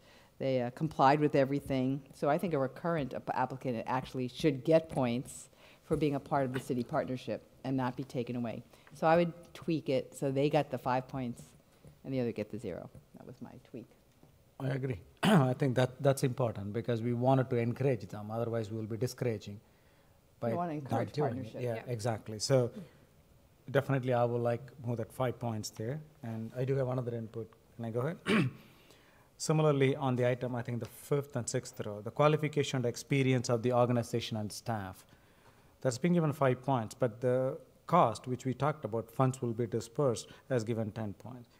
I think, as I said, we want to make sure that the organization is matured enough, have enough experience, have done the outreach and do it. That should weigh much more than how do they use the fund. I will flip it. Yeah, I agree with you. The qualification matters, and I would give it 10% because if they have done it. Just, sorry. Just to play devil's advocate, just to that specific point. I don't actually look at that one, and maybe it's I'm adding assumptions to this. I don't actually just look at it as reasonable cost. I look at it as is it short-term, long-term? So for example, if we give $15,000 to Deer Hollow, that's a one-time expense versus if somebody else is asking us for a recurring, you know, The is Harvest Fest yeah, every year. Yeah, the Harvest Fest, like a recurring cost per year. It might be that, hey, this year one organization won't get as much as they normally do because we have a one-time cost that we can support an organization with, and we won't have to necessarily do that I see. another year. That's what I'm assuming. I don't know if that was the intent behind the line item. Is it? Yeah, I think I understand And maybe your that's point like a of view. criteria of like maybe it should be like an extra point if it's a. Yeah, so I think I see your point, Commissioner. Definitely, I don't think that the recurring, again, first time I'm going through this process. Yeah, we're all same. Are they coming back for a recurring as a request, and are we committing? This is per year, right? Every year we evaluate.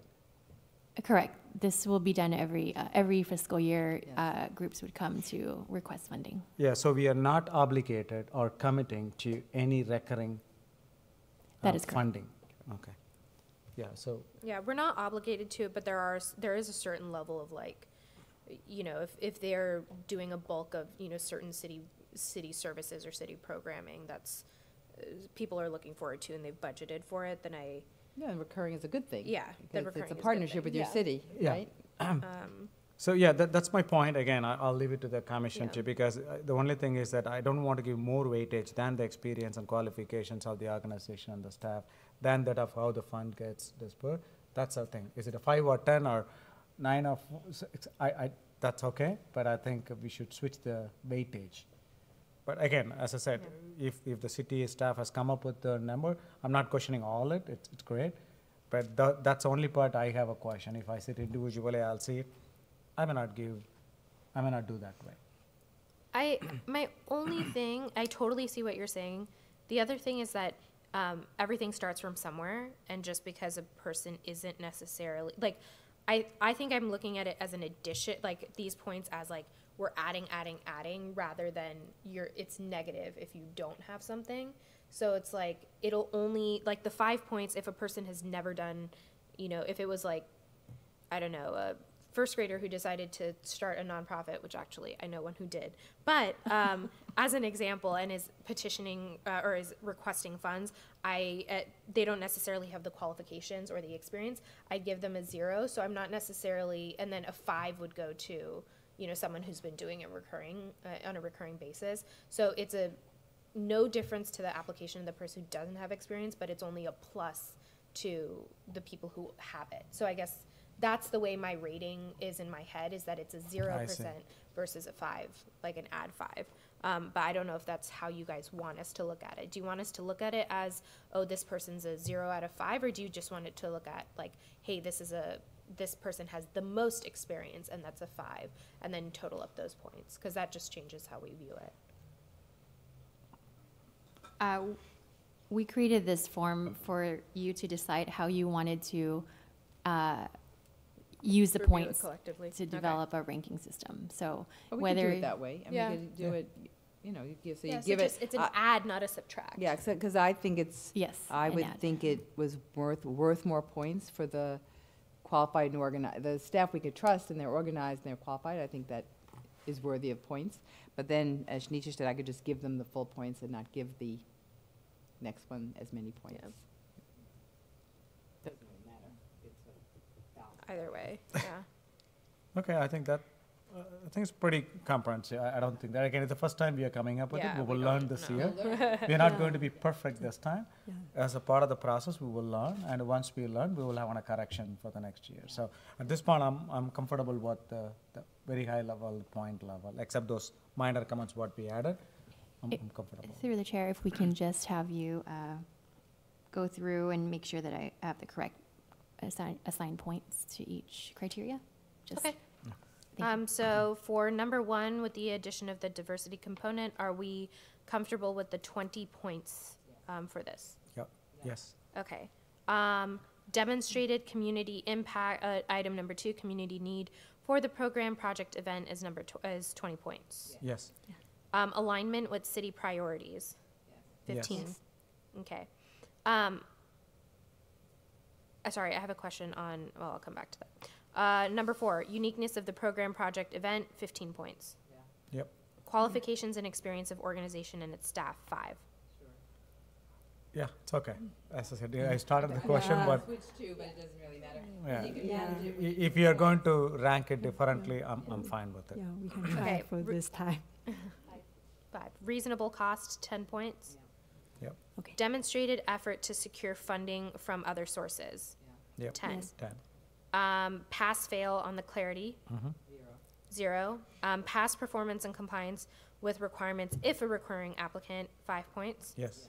Okay. The only question I had on the top is the impact and benefit to Cupertino community. There is, I mean, we'll see it in the application, but can we, and are you all comfortable with adding a, this primarily serves Cupertino residents as a bullet? Well, I think they specifically asked on the application, And the the number of application, Cupertino yeah. participants served. And if that, But my thing is proportional, right? Because number isn't proportion. So if they do serve, 50 people in Cupertino, but they serve 2,000 people in another city, then, and they're asking us for $5,000, it doesn't, and they're not, we don't know what they're asking necessarily know what they're asking for other people. I don't want to be like, oh, 50 people, of course it's 5,000, and then, or like, whatever amount of money, and then it turns out that, they have most of their programming is actually oriented towards other cities and other communities, not necessarily ours. but I think to I just answer don't to wanna your fund question another is that the first one has given us the number of total residents, assuming that it is 5,000 or what, let's take 100. And the number of Cupertino participants served, if they say 50, the organization. Then if we it says just it, do the math then we know ourselves. that, okay, the 50% they serve Fine, rate. I'll and do we are math. saying- It's fine. That Yeah. makes sense. And I don't really It's care if okay. they serve, like, Deer Hollow serves tons of people, but it also serves, yeah, so if it serves 25,000 other people, because it's a beautiful local resource, but it serves lots of us and I all think- our kids and all our fourth graders. On it's a the good thing. on the contrary, Fine, I withdraw. On the contrary, I will also look at it. If it is 50-50, I'm really happy that this will initiate some collaborative things with the other cities because hey, Cupertino City is funding this program, but it benefits you too. So this creates an awesome opportunity to collaborate and go to the other city too and say, hey, let's do it. That's very true. Yeah, and actually the full program attracted people from other cities. Yeah. Excellent. All right. Do you have what you need to go forward? / send us a lot of grant applications to read. Yes, I have the final maximum number of points that will be changing here. Is there anything else on this form that you think you would need? Yeah. Can you add under alignment with city priorities? I know the commissioner reviewed it. 5. Yeah. Yes. Yeah, just add it The to 5, it so it's a little bit clearer. Yeah, and then just clarify. I know there was just questions on it, so just clarify the anticipated cost per city participant and how will requested funds be dispersed is how will the organization use the allocated funds, just for clarity's sake, not for changing content. Yeah, and also the line number 8, since we are doing a pass and fail, that can be taken out of this one because unless service it's passed, it won't come to this sheet at all for us, Absolutely. right? I will yeah, you can remove that. remove that one. Cool. Sounds good. Excellent. Okay. And you're going through the process of when we will get these 24, whatever the applications? Maybe I missed it. When we will get these? You are going to get them as soon as we are done with this presentation. Oh my God, that's a weekend homework? Mm-hmm. Yes. Thank you. Well, you don't have to start yet unless you want to take notes on separate pieces of paper, but your ranking sheet will be available hopefully by Monday afternoon. Okay, thank you. Would be great if it were just on an Excel sheet. I Okay. wish. All right. Now moving forward, if I can find my agenda. Chair, we have one other I'm sorry. piece of the process. I apologize. This would be to discuss how you want to, when we come back, first we have to figure out a date when we're coming back with this information. And the second piece is to develop some sort of how we're going to rank all 24 applications. So are you looking at, for example, are you looking at ranking all applications from 1 to 24 individually, and then somehow coming back together as a group to figure out, you know, how much you're going to be allowing for each, how much you'll be granting to each group. And is it going to be a pass or fail kind of system? You know, 60 and below don't receive funding, everybody receives funding. Just, you know, those are the kinds of things we'd like to try to determine this evening if possible. I think this is just a really important, you know, as we're going to be evaluating the applications, just to make sure everything's a whole equitable process. And excellent. So how much money do we have? I have the same question. Yeah. That's a great question. So can we fund everybody? The answer to me is that so far the few I've read, they all look great. Currently, there is no funding cap for the program. Yes, the range has been $30,000 to $75,000 typically. Last year, we funded $52,000, I believe. 5 groups for $52,000. At the peak, it's $75,000. So we would like to try to not go past that amount, if possible. Again, that's on the higher end. 30,000 is on the lower end of what we have offered. So if you'd like, moving forward, to suggest a funding cap, we can do that as well, whether it be funding cap per organization or funding cap total as a pot, you know, to divide amongst each group. Those are some kinds of things that should the commission be interested in, that we can discuss that at future meetings. How did the council do it? Well, how did they do it? I mean, because they say we'll give you, you know. So I think it's bad business to start saying, oh, we'll give you a third of what you want, we'll give a half of what you want. Yeah. We're redoing everybody's programs. You can't make a half of a roof or a half of a festival. So correct. Did the council do that, or the council just granted what they asked? Well, that's the reason why we were bringing everything back and they wanted to revisit how everything was done.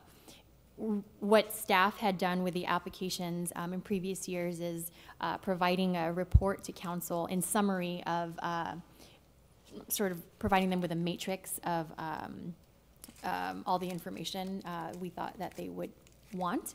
And when that wasn't enough information, they had us go back and request more information. So how they determined funding last year was, I believe they did, Jeff, if you remember, they allowed funding to groups who had previously received funding, and anybody that was a new organization, they did not fund those new organizations. I believe that's what happened last year.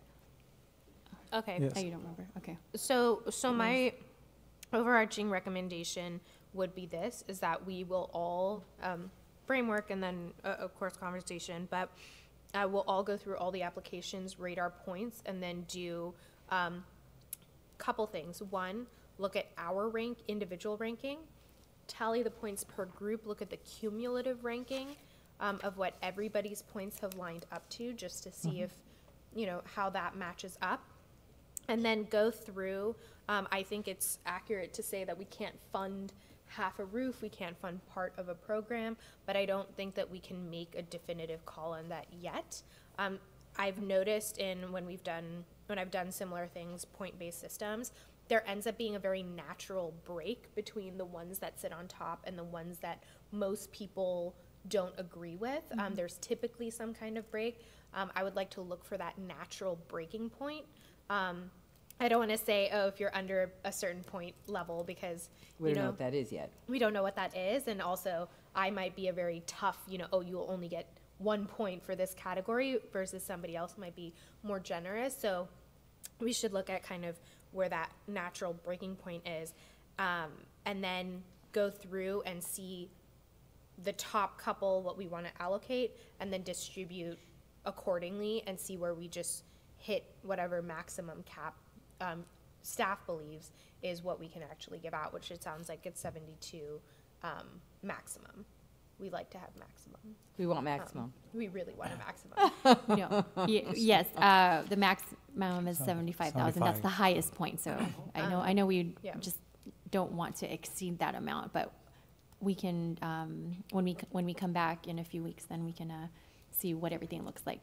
Excellent. Yeah. And it would also be good to have, as our cumulative point tally list is given, to have the full tally list, the point list, and then also the request amount. So as we're going through each line Yes, item, the we'll request very amount. directly be able to see how much each of those groups is requesting, because it's going to be much easier for us to fund a small amount of money than it is a large amount of money. And then the last component is ensuring that we hit all of the major things that our city needs. So for example, we want to continue to have a certain, festival, because that's something that's the Expectation of our expectation community. of our community. We want to make sure we do that, and that we're not repetitive in the kinds of things that we do, which I know is incorporated here, but sometimes it doesn't always translate in the point scheme. So then making a holistic view at the very end to make sure that we've hit all the right points with our funding. Okay. Does that sound good? Yeah, I think I agree on the tallying points and coming up with it. At the same time, I'm trying to figure it out, how do we spread the number of organizations getting this funding, right? Because it's, I think we are going through the criteria, I understand. At the same time, if I look at a 24, and I was assuming that if there are 4 or 5 organizations lands up, and then it's all 15K, like I think last thing, we already exhausted your maximum account out of the 24, right? Mm-hmm. So I'm trying to find out, but then again, first time we're doing it, I'm Yeah. trying to understand. We need to have a mechanism to see that the fund gets allocated to other organizations, which may be budding organizations. We have started creating a good impact. They're asking maybe just $1,000, right? And those kind of things also, and that also touches 1 or 2 city priorities. And I don't want them to get penalized because of the 1,000 amount, whereas the 15 gets, first 5 gets selected. Well, so I do hopefully not you know think how- about that when you do the criteria. Hopefully, yeah. Because so- you'll That's have, why the reasonable cost, I think, is yeah, a I think good That's a one could be a full so proportion. our recommendation would be to look at, which is why we have criteria. And when you get it and you see it's a brand new thing and only wants $500, well, that might get a lot of high ranking because that's sort of a no-brainer. We could maybe do a few of those. Whereas the Harvest Fest or something that's every year, people look forward to it and it's 10 grand. You might think, well, that's also high because it meets a, you know what I mean? When you do the criteria, you should include that in your, I agree with Nisha's sort of my experience is that it ends up there is a natural a ranking natural progression. And then towards the end, you think, at the very end, where there's the middle piece, then you can think, well, maybe we could do 3 organizations for this. I mean, that's when you said the holistic one, where we take a look at it. But I think the first, and we're not going to do all 24, sadly. So That's a reality. it's a reality. Yeah. But if it's a new one, it ranks higher. If it's an old one, it ranks high. I think it's part of the ranking system. We Yeah, I should think see as how I it said- falls. Yeah, I think exactly. So we will that's- try. I think at this point, I think as Nisha's chair said, so I think we can go through that individually. We allocate points, and then by summarizing it, we know that where individually we rank, or the 24 individual commissioners, based on my assessment, where those 24 ranks at, right? That's a one. And then how individually. much? I If like we put there's a good- together, then you will see it. There may be a naturally things may be fitting in, and then you will understand the cumulative side. I think you will. And I remember last year I watched the video council meeting with this fund granting. At that night, this meeting room was packed. Packed, yeah, of course. But I have to say I'm surprised to see only 5 groups got money from our city. I remember a lot of people here. Yeah. Well, true. I think the same reason. The Yeah. first 5 of First them 5 had gets- $12,000. They were all great projects, and that's what they funded. Yeah. So, But I think one thing I really appreciate the city, you said the last time 5, but the outreach you mentioned, Tony, Yeah, like over 100. really outreach is really awesome because it's generating that, city is here to support, and then that's why 24. I would like to see the double next year. It is going to be a challenge for us, but hey, that's a challenge I That's would a love happy to. challenge. That's a good problem to have, and happy to. Thank you. I really appreciate it. Thank you very much, Tony. Thank you so much. Appreciate it. Thank you for the feedback. The final question on this that I have, more for you, Jeff, is one of the things we talked about maybe 2 years ago, I don't remember, was the idea that organizations can become partners with the city. And I believe that's, we like passed a bunch of stuff around that and what qualifies. Is that anywhere in the application? And I'm sorry if I don't know that. And if it isn't, if something does become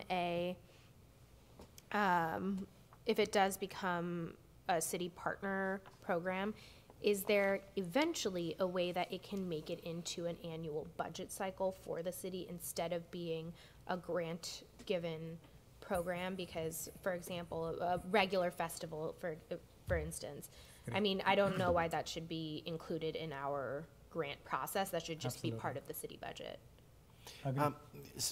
With respect to festivals, what we typically do is look at each of the festivals that are in the best interest of the community, and we waive we ask council to consider waiving the festival fees. The difference between doing that and providing these kind of grants, first, we're not writing a check, we're not providing money, you know, with a process, and two, we do consider ourselves partner agencies with the people that are putting those festivals together. And so I haven't seen the applications, but if you have an application that is specifically asking for festival, that's one of the things that, you know, we could certainly look into adding them to that broader list of festivals, if it's one that's something that we would work with. When we talk large groups, say at Memorial Park, we typically have to be involved to ensure that all of the safety issues are, you know, and parking is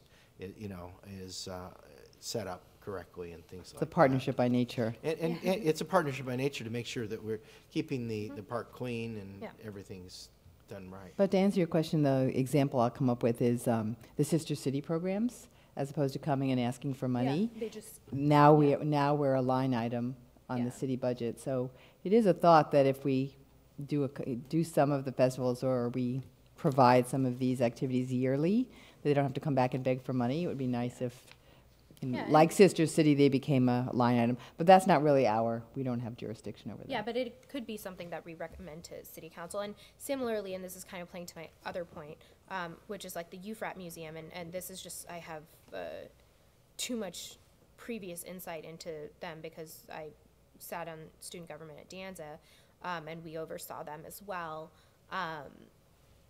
If we're giving money to that the UFRAT Museum, we could definitely have events there. It's an event space. It's connected to the VPAC. If we're funding a facility, which is what it is, it's a facility, and it's connected to their Visual and Performing Arts Center, which Cupertino residents have wanted. I see no reason why that can't be some sort of more formalized partnership, which we'll talk about in our public-private partnership section anyways. Awesome. Doesn't seem like we have anything else. No, going once, going twice. Yes, Go ahead. The last piece that I have is to determine the date that you'd like to come back and discuss all of the applications. What is our necessity? Let's work back from when you need this final the absolute latest would be a month from now, or the next Parks and Recreation Commission meeting. That's the absolute latest. At the earliest, we would like, if we can come back in 2 weeks, if you feel that that's enough time. We will need an opportunity to discuss the. That's it. It's our meeting. That's a special meeting she's talking about. Oh, okay, got it. We're getting a special meeting. Yes, to it would. discuss and do this. Okay, got it. Okay, that Special meeting to discuss. Excellent. So, special meeting 2 weeks, I think, is a feasible ask. Commissioners, calendars. I know it's hard. So, Kevin, I think 2 weeks is plenty of time. Does that work for everyone? To go through the applications. My recommendation is that we finish this within the next 2 weekends, so by Monday, not of the coming Monday, but the Monday after, and provide our scores to city staff and to Tony so that you can organize our cumulative totals for all of it. or we can do it in a shared Google Doc, which I'm also extremely excited to use. If we So can. that's on Does it help you, Tony, 18. if we give it to you first? That's a question. So how do you, yeah. You give us a grid and we're doing it? We fill it out. We do it first? I think what would, just as a suggestion, Yeah. since you're going to discuss it later anyway, I think that's okay to do this. I'm probably thinking you might want to send them individually with Kevin, but I'd remind you that you really can't send them to each other. No, Oh, okay. No, not, just send it to somebody else, Would that so be that okay, y'all Tony? would Can have I time send to do directly the to you? aggregate, because it is important for us to do the average. Yeah, because the thing is that if even the Google spreadsheet, if you start using it, I think if other commissioners start seeing the other ones, it become a brown axe, individual. Not a shared. Not a doc, shared just one. Individually, that we you will guys feed it have, in, yeah. and then you come will. back to us in our special meeting with this grid that says this is what you. This is the all total sent to us, summary. And then we can. So you'll be giving me your total points per application. Correct. Well, it literally in my head, it's like column A, name of organization, and then column B, C, D, E, E, F is the individual points for whatever that category is, and then Z, hypothetical, Z is the total number of points for that specific. And how much? And yeah. And then, so that way we have our totals in our list order, and then we can use that total and then aggregate from the rest of us. And then I think in the special meeting, we will talk about only the Funding amounts. cumulative points, because cumulative points. The first Yeah. 10 are great, and Then the break off. $67,000, and we. Yeah, all so the only go back discussion and is in case if any of them are like in the border, there's where we and will then see amount. what's the best, yeah. Or do you want us to discuss them out loud together? That was what I was originally thinking, but Like go through every one of them and say this is why I'm. No, I think it will, it won't be efficient. I think what initial chair suggested, I think that'll be good. Individually, we will allocate, that's what individually we are supposed to. We have this. And then provide a send us feedback. this, So we now have the criteria, send us the 20 for application. We'll read them, fill this out, and this line will have their Yeah. totals. Yeah. And then they'll say Commissioner Wilson gave this one 79 points, 24 points. She gave it 69 points, he gave it 89 points. Add it up, and this ends up in, An aggregate total. An aggregate total, and then you present to us our This aggregate total. aggregate total, And then we then- take a look at it and take that holistic view and say, could be a Yep. 5-minute meeting, great, we love it, it's under Yeah. 75,000. Yeah. Or we probably realistically, the first few we probably sort of agree with, and then there'll be a set we discuss. Absolutely. Does that work? Yeah. okay, yes. So we're talking about 18th, is it Monday? So just to have it To be completed by ready. then, so we have 2 full weekends to read through 24. I don't know how long extensive these applications are. How extensive are they? Are they super? It's about, There you go. There you go. Oh, that's not that Each bad. one? That's one application. that's it all of depends on how much they also wrote in their applications Yeah, and their I responses. mean, Some are more expensive than others.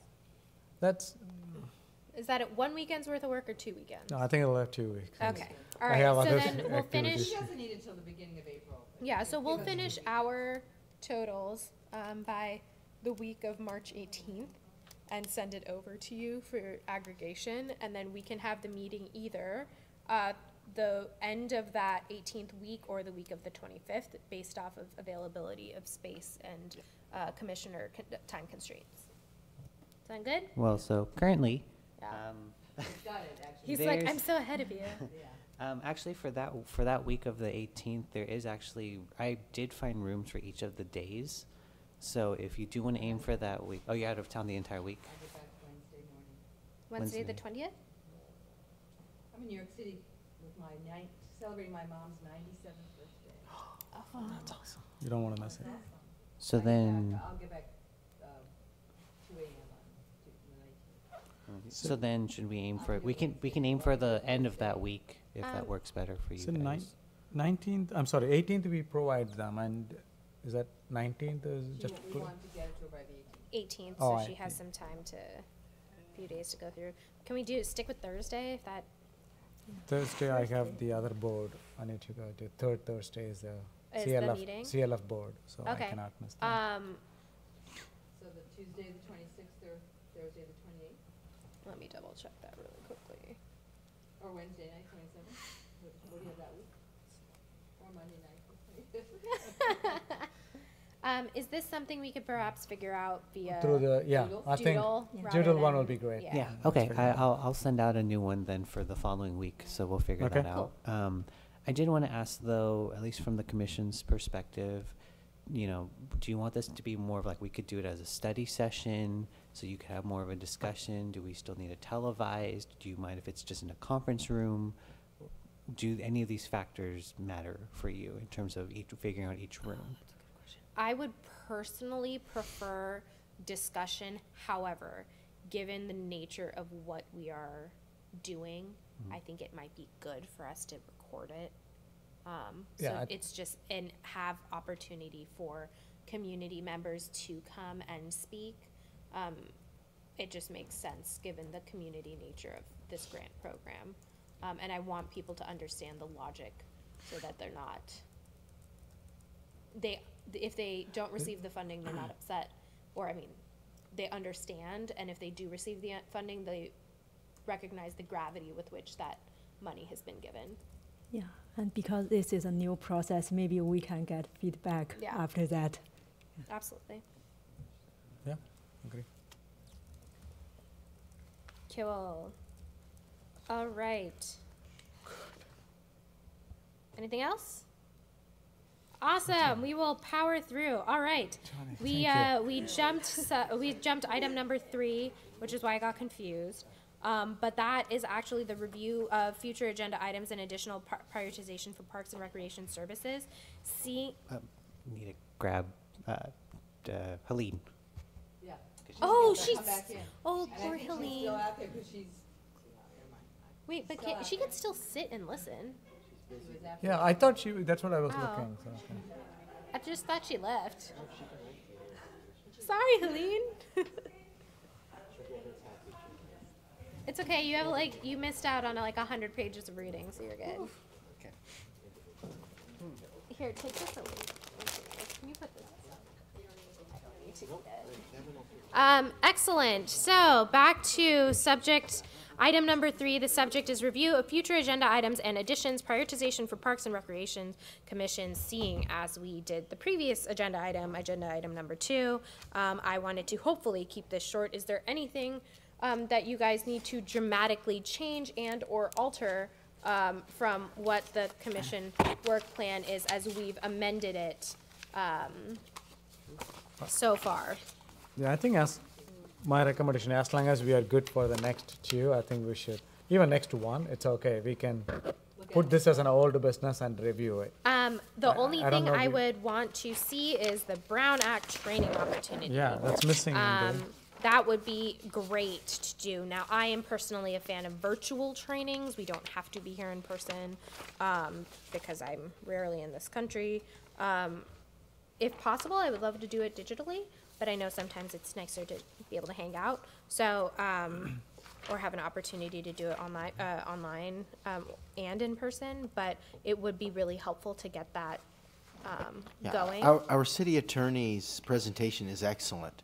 I happened to see it at another commission meeting last night. Cool. She is trying to coordinate so that when she comes to another one, that we could maybe match up some other folks that want to see the presentation as well. Great. So I'm really hoping that we'll see that on next month's agenda. Excellent. Okay, yeah, that'll be great. And if it is being presented to other commissions, it'll be good for us to see. Yeah, that's the intention, at least. Okay. You know, excellent. Sounds good. All right. Any other questions? Any other additions? Yeah, the only thing is that, Chair, so we do have this one on the other every month, that in case if you need to revise for the future ones, do we have as a standing? Yeah, this is a item? standing item. Perfect. It'll come back Perfect. every time. Okay, excellent. We massage it every time. Every time. Excellent, thank you. Any other questions, clarifications? Nope, going once, going twice. All right, moving on to agenda item number 5. Let's change our name again.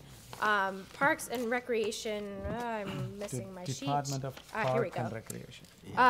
Item number 5, presentation and discussion on the department name change from Recreation and Community Services back to Department of Parks and Recreation. Staff report and presentation. Yay! Okay, I'll try to be brief. This should not take long.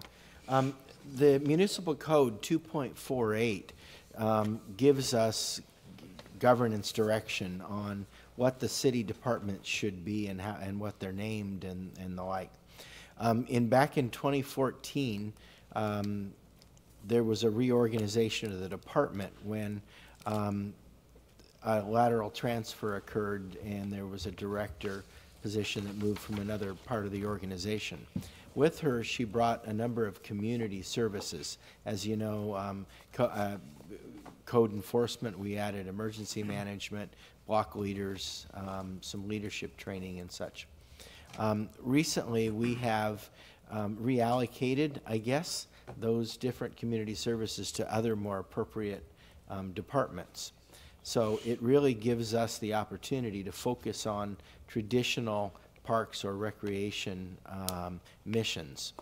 So in the municipal code, when that happened, there should have been an action to change the department's name to Recreation and Community Services. That didn't happen. And so we've got some contradiction and some cleanup that needs to happen within the code. One of those is that your commission still remain Parks and Recreation Commission, in part because your mission encompasses areas that are not all within the Recreation Department. In other words, Public Works does the daily maintenance on the parks. So in looking at that, we needed to make a decision. There's a lot of confusion out there over the name Recreation and Community Services. And as a matter of fact, at last night's, or this Thursday, at Tuesday night's council meeting, we had 30 speakers, or close to it approximately, that came to speak on issues that were related to our department. The vast majority to be the off-leash area. Well, almost all of those speakers made reference to our department as Parks and Recreation. That has happened over and over again. So I queried our park staff, I've queried our leadership team, and staff's recommendation is that we change us back. We move us back to something that's more legitimately close and closely tied into our mission. What I'm looking for is your opinion and a recommendation that would go really to staff. I don't know if council will need yet to weigh in on this. We will, of course, inform them. But because I don't know that there's an official action. We just don't know yet. But right now I'm looking for your opinion. Is it time to do this? You know, and again, like I said in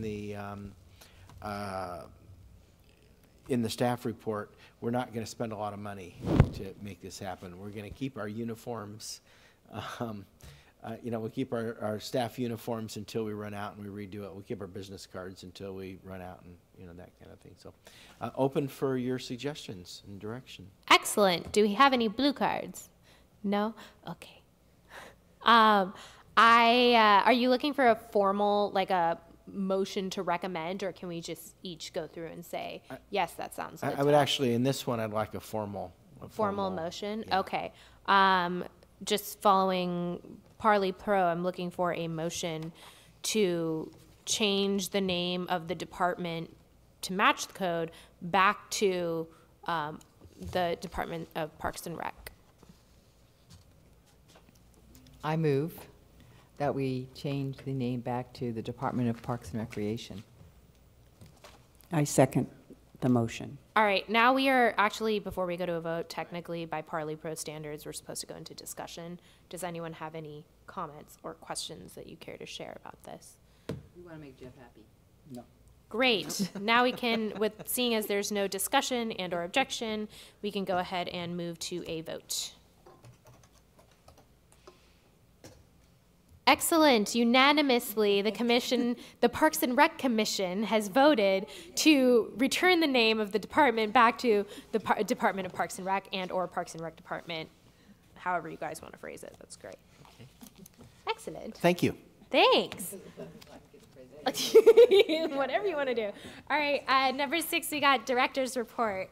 Okay, I'll try to be very brief on this. Just two quick items because it's late.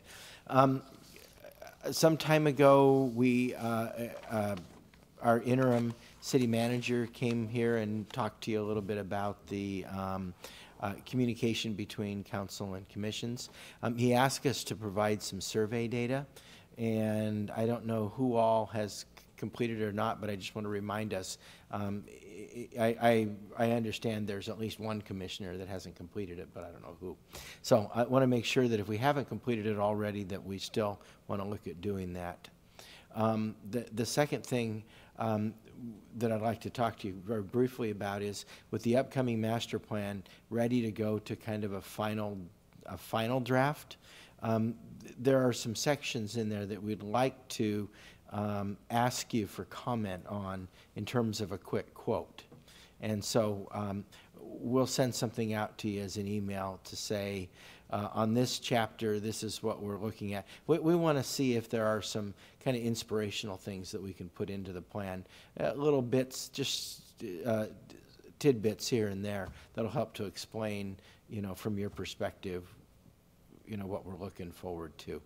So we'll be doing that, and with that said, I don't have anything else more to cover. Fantastic. Thank you, Director. All right, commission reports. Go ahead. I do have one. Let me make it quick, too. So I did attend the CPRS event, thanks to Director Jeff to get me a ticket there to get in. This is the California Park and Recreation Society event. It happened on February 28th in Quinlan Center. I just want to call out people who got the best awards from a Cupertino side. I just want to make sure. The reason is I want to recognize them, and even I propose that they should be present. They should be invited in the next meeting. Possibly we should present because there was no recording, nothing. Only a group of people know. I want the entire city knows about their service. One is the YTRS scholarship recipient, Medha Gelli, I think, Lynbrook High. Volunteer and sponsor citation awards, Heather Dean and Andrea McKay from a Cupertino Senior Center, and a professional merit award to Dan Getmanian, and then awards of excellence to City of Cupertino staff for the July 4th celebration. The way in which they presented it was unbelievably awesome, and each one's year's experience, and they read it out, it looks like goosebumps everywhere. So really, really awesome, and I just wanted to recognize them again as part of the commission, and I think we need to recognize them possibly in the next one. We could do a ceremonial thing. Yeah, that'll be great. Yeah, that's pretty much. Thank you. Nothing for me. No.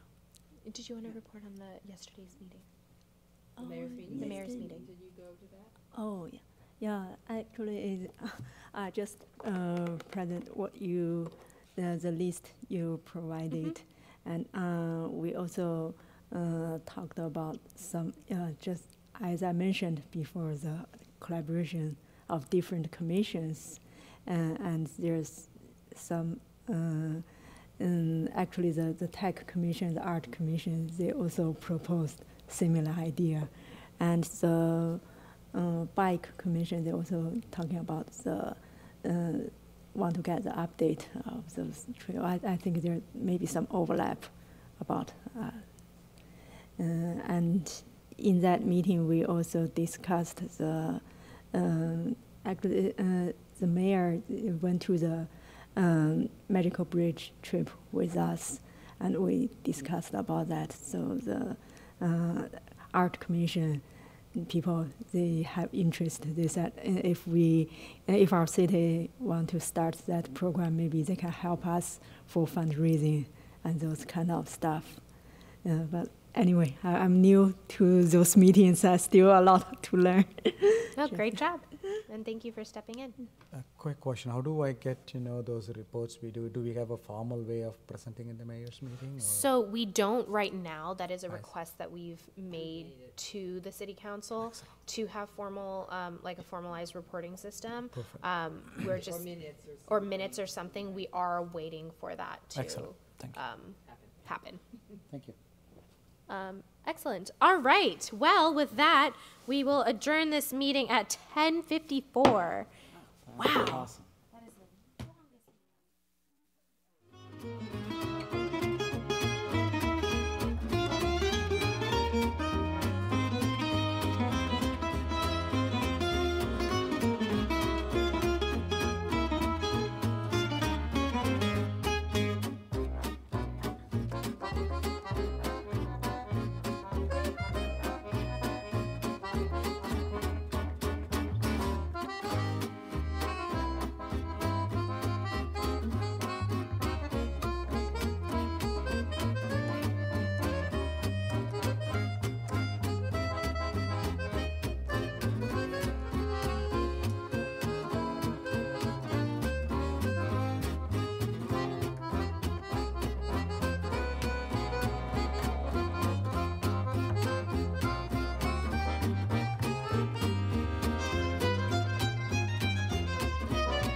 Hello. Hi, I'm from Blue Hood Stonebarns. We brought a meal for you and I'm here to serve it to you. Okay, great.